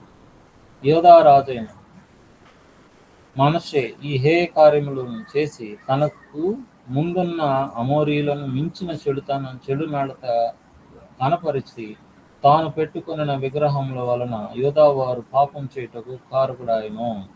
కావున ఇశ్రాయేలీయుల దేవుడైన యెహోవా సెలవిచ్చినదేమనగా, వినువాని 2 చెవులు గింగురు మన్నంతగా కీడు యెరూషలేము మీదకి యూదా వారి మీదకి రప్పించుచు నేను షోమ్రోనును కొలిచిన నూలును ఆహాబు కుటుంబీకులను సరిచూచిన మట్టపు గుండును యెరూషలేము మీదకి సాగలాగుదును. తో తీర్పు తీర్చబోతున్నాడు అని అర్థం. సో ఆహాబు కుటుంబానికి ఏం జరిగింది? అందరూ చంపివేయబడ్డారు. తర్వాత షోమ్రోన్లో ఏం జరిగింది? మొత్తం ఇశ్రాయేలీల రాజులు జనాభా ఆ 10 గోత్రాల వాళ్ళందరూ కూడా అషూరు రాజుకి బానిసలైపోయారు. ఇదే జరగబోతుందని దేవుడు ప్రవక్త ద్వారా చెప్పించాడన్నమాట. సో మరియు నా స్వాస్థ్యంలో శేషించిన వారిని నేను త్రోసివేసి వారి శత్రువుల చేతికి వారిని అప్పగించదను. ఇవన్నీ ముందే చెప్పినటువంటి విషయాలే. మీరు గనక బాగుంటే ఓకే, మాట వింటే ఓకే, వినకపోతే ఇవే జరుగుతాయి. కొత్తదేం తేవట్లేదు దేవుడు ఇక్కడ. మరియు మనిషి యెహోవా దృష్టికి చెడునట్టు నడిచి యూదావారి పాపంలోనూ దింపినది గాక యెరూషలేము ఈ కొన నుండి ఆ కొన వరకు రక్తంతో నిండినట్లు నిరపరాధుల రక్తాన్ని బహుగా ఒలికించాడంట మరి రాజు. సో పాపం పెరిగింది. అయితే మనషే ఏమన్నాడు? మనషే తన పితరులతో కూడా నిద్రించి ఉజ్జా యొక్క తోటలో తన నగరనందు సమాధి చేయబడ్డాడు. అతని కుమారుడైన ఆమోను అతనికి మారుగా రాజయ్యాడు. మరి ఇతను ఎలా పరిపాలించాడు? ఆమోను గురించినటువంటి సంగతులు 19 నుంచి 26 వరకు ఉన్నాయి. ఇతడు 2 సంవత్సరాలు ఏలాడు.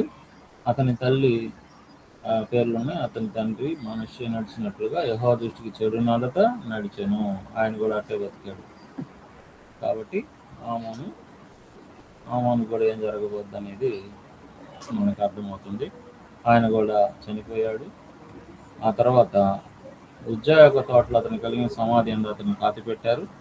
అతని కుమారుడైన యోషియా అతనికి మారుగా రాజయ్యను. సో ఇది కొంచెం ఇంట్రెస్ట్ కలిగించేటువంటి చరిత్ర, కొద్దిగా మనం కూడా సంతోషపడేటువంటి చరిత్ర. ఈ చరిత్ర ఏం చెప్తుంది?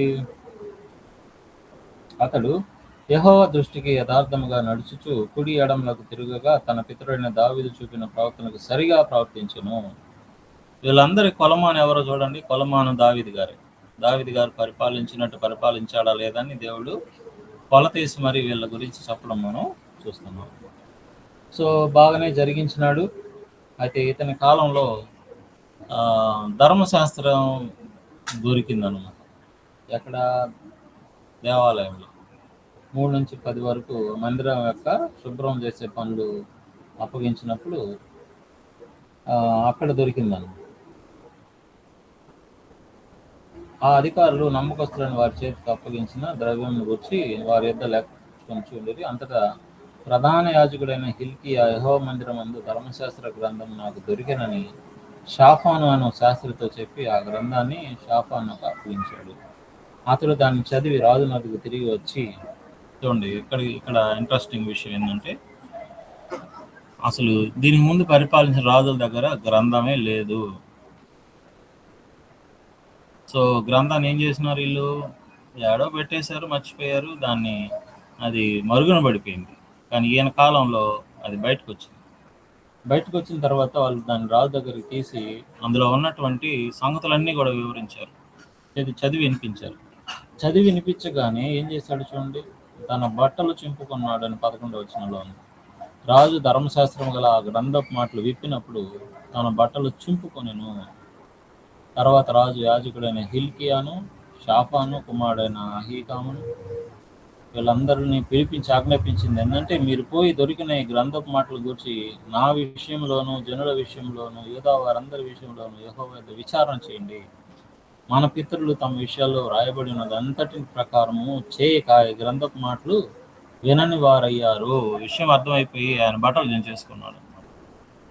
అంటే శాపాలు రాబోతున్నాయి, మన జీవితాలకి ప్రమాదం ఉంది అనే విషయాన్ని వాళ్ళందరూ కూడా గ్రహించారు. అందుకే భయపడ్డారు. మన వాళ్ళు వినలేదు, పితరులు ఎవరు వినలేదు అని చెప్పాడు అనమాట. కాబట్టి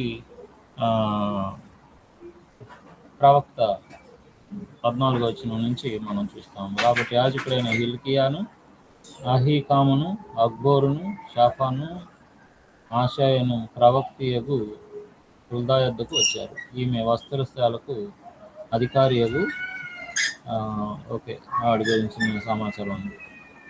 ఆమె వారితో ఇట్లన్నది, మిమ్మును నా యొద్దకు పంపిన వానితో ఈ మాట తెలియజెప్పుడు యెహోవా సెలవిచ్చినదేమనగా, యోధారాజు చదివించిన గ్రంథంలో రాయబడి ఉన్న కీడంతయు ఏది విడిచిపెట్టకుండా నేను ఈ స్థలం మీదకి దాని కాపురస్తుల మీదకి రప్పిస్తాను.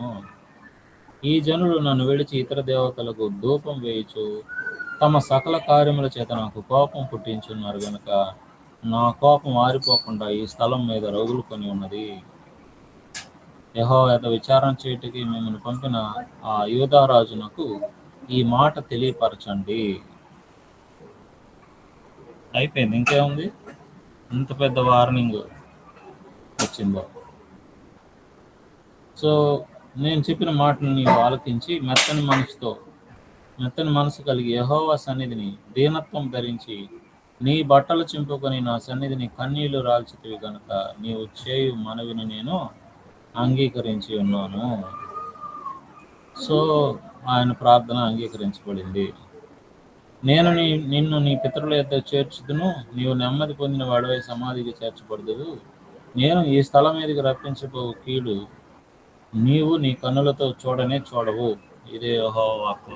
జరగబోయేదేమో జరుగుతుంది, కాకపోతే నువ్వు రియలైజ్ అయ్యావు కాబట్టి, నువ్వు మార్వన్స్ పొందావు కాబట్టి, నువ్వు అర్థం చేసుకున్నావు కాబట్టి అవి నీ మీదకి రావు అనే విషయాన్ని తెలియజేసేది ప్రవక్త తెలియజేస్తుంది. తర్వాత 23వ అధ్యాయంలో హోషేయ మందిరంలోను యోదయలోను బేతేల్లోను షోమ్రోన్లోను విగ్రహ సంబంధమైన వాటి అన్నిటినీ కూడా తొలగించేశాడు. వెంటనే సంస్కరణలను ప్రారంభించాడు అనమాట హోషేయ. 21 నుంచి 23 దాకా పస్కా పండుగను ఆచరించే సంగతులు ఉన్నాయి.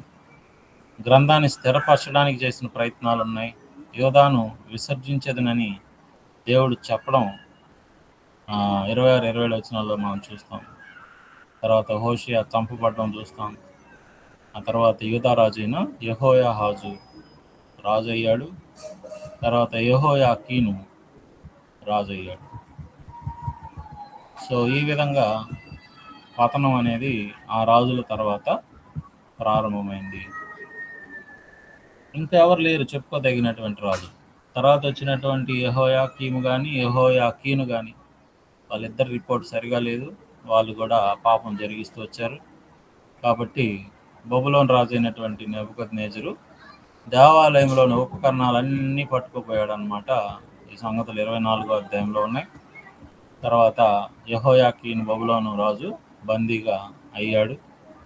తర్వాత ఆఖరి రాజు సిద్కియా, యూదారాజు అయిన సిద్కియా మరి చెరసాల్లోకి కొనిపోబడ్డాడు. సో ఇలాగా మరి 25వ అధ్యాయంలో బబులోనీయులు యెరూషలేము పట్టణాన్ని ముట్టడి వేయడం, జబు జరదాను యోధా వారిని బబులోనుకు కొనిపోబడ్డం, ఇలాగన్నీ వెంటనే జరిగిపోయినాయి. 3 సార్లు దండయాత్ర జరిగి మొత్తం అందరూ మరి చెరలోనికి కొనిపోబడ్డారు. ఇక ఆ చెరలో ఏం జరిగింది? 70 సంవత్సరాలు చెర అన్నమాట ఇది. కాకపోతే ఇశ్రాయేలీయుల రాజులు ఎవరైతే ఉన్నారో వాళ్ళకి టైమే లేదు.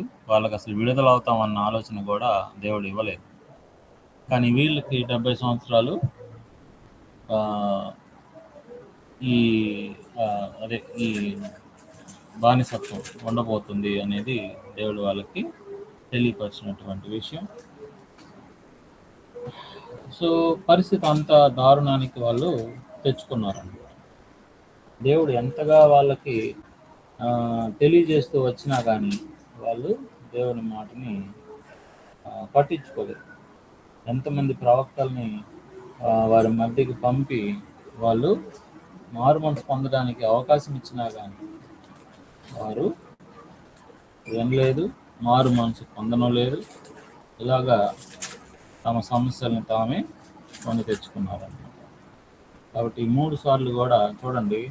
2వ దినవృత్తాంతాల గ్రంథము 36వ అధ్యాయం ఆఖరి అధ్యాయంలో 16వ వచనంలో చూడండి.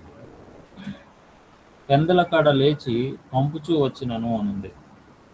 15 నుంచి చూద్దాం. వారి పితరుల దేవుడైన యెహోవా తన జనుల యందును తన నివాస స్థలమందును కటాక్షం గలవాడై వారి యొద్దకు తన దూతల ద్వారా వర్తమానం పంపుచూ వచ్చాను.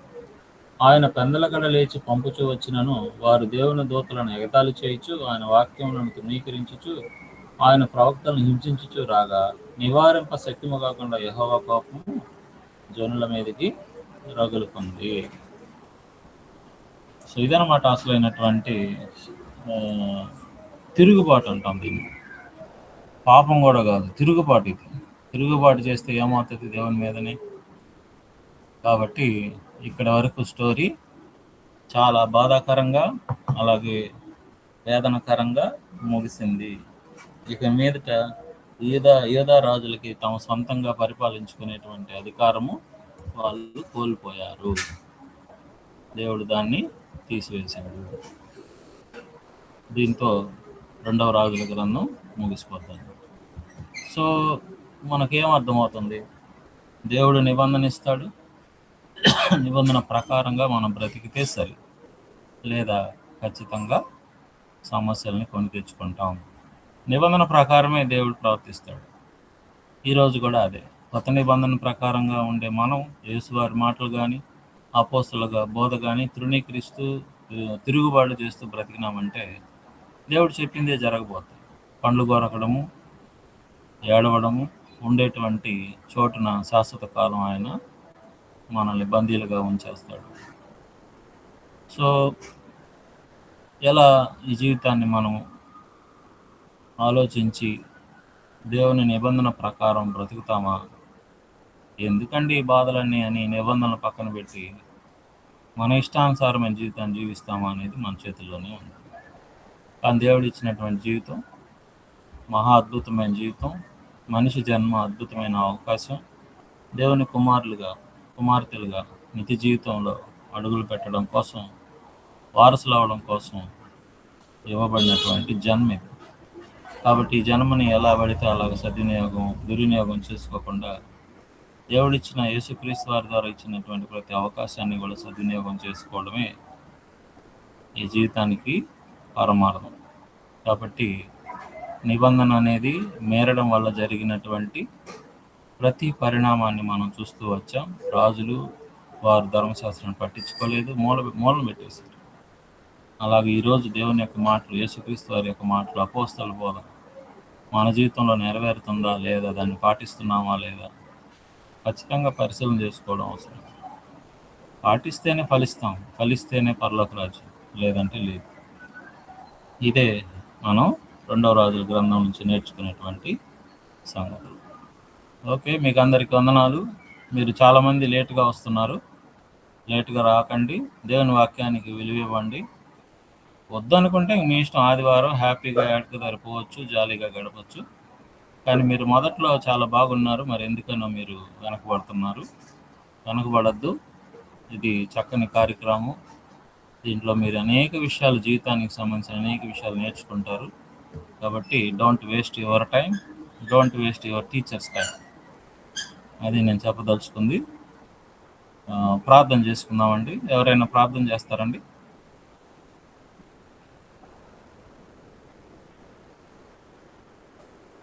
కొండయ్య గారు చేస్తారా ప్రేయర్?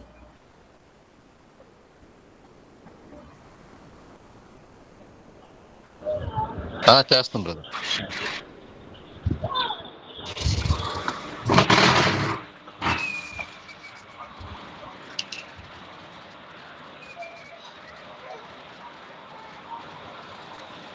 ప్రార్థన. మహాగణుడైన మా పరలోకపు తండ్రి, ఘనమైన శ్రేష్టమైన నామానికి వందనాలు తెలుస్తున్నాం తండ్రి. ఈ క్లాసులో మీరు మాకు మంచి వాక్యాన్ని బోధించిన సహోదరులను కూడా మీకు వందనాలు తెలుస్తున్నాము. సహోదరుల ద్వారా తండ్రి మేము అనేక మాటలు మేము తెలుసుకుని ఉన్నాం. ఆ మాటలు మేము అర్థం చేసుకునే జ్ఞానాన్ని కూడా మాకు దయచేయమని కూడా మేము ప్రార్థిస్తున్నాము. సోదరుల ద్వారా చెప్పబడిన ప్రతి మాట తండ్రి, అది మా ఆత్మీయ జీవితానికి ప్రతికూలంగా సహాయం చేయండి. మరి ఈ యొక్క ఆన్లైన్ బైబిల్ క్లాస్లో ఎంతమంది అయితే ఉన్నారు వారందరినీ దీవించండి, ఆశీర్వదించండి. మరి సహోదరులకు మీరు ఇచ్చిన జ్ఞానాన్ని పెట్టుకొని మీకు వందనాలు తెలుస్తుంది. మరి మా యొక్క సమయాన్ని పెట్టుకొని మీకు వందనాలు చెల్లిస్తున్నాం. మరి కొద్దిగా క్లిప్స్ పెట్టి పెట్టుకుంటున్నాం తండ్రి. ఆమె ఆమేన్. ఆమేన్. అందరికీ వందనాలండి. మీ అటెండెన్స్ అందరికీ వందనాలు.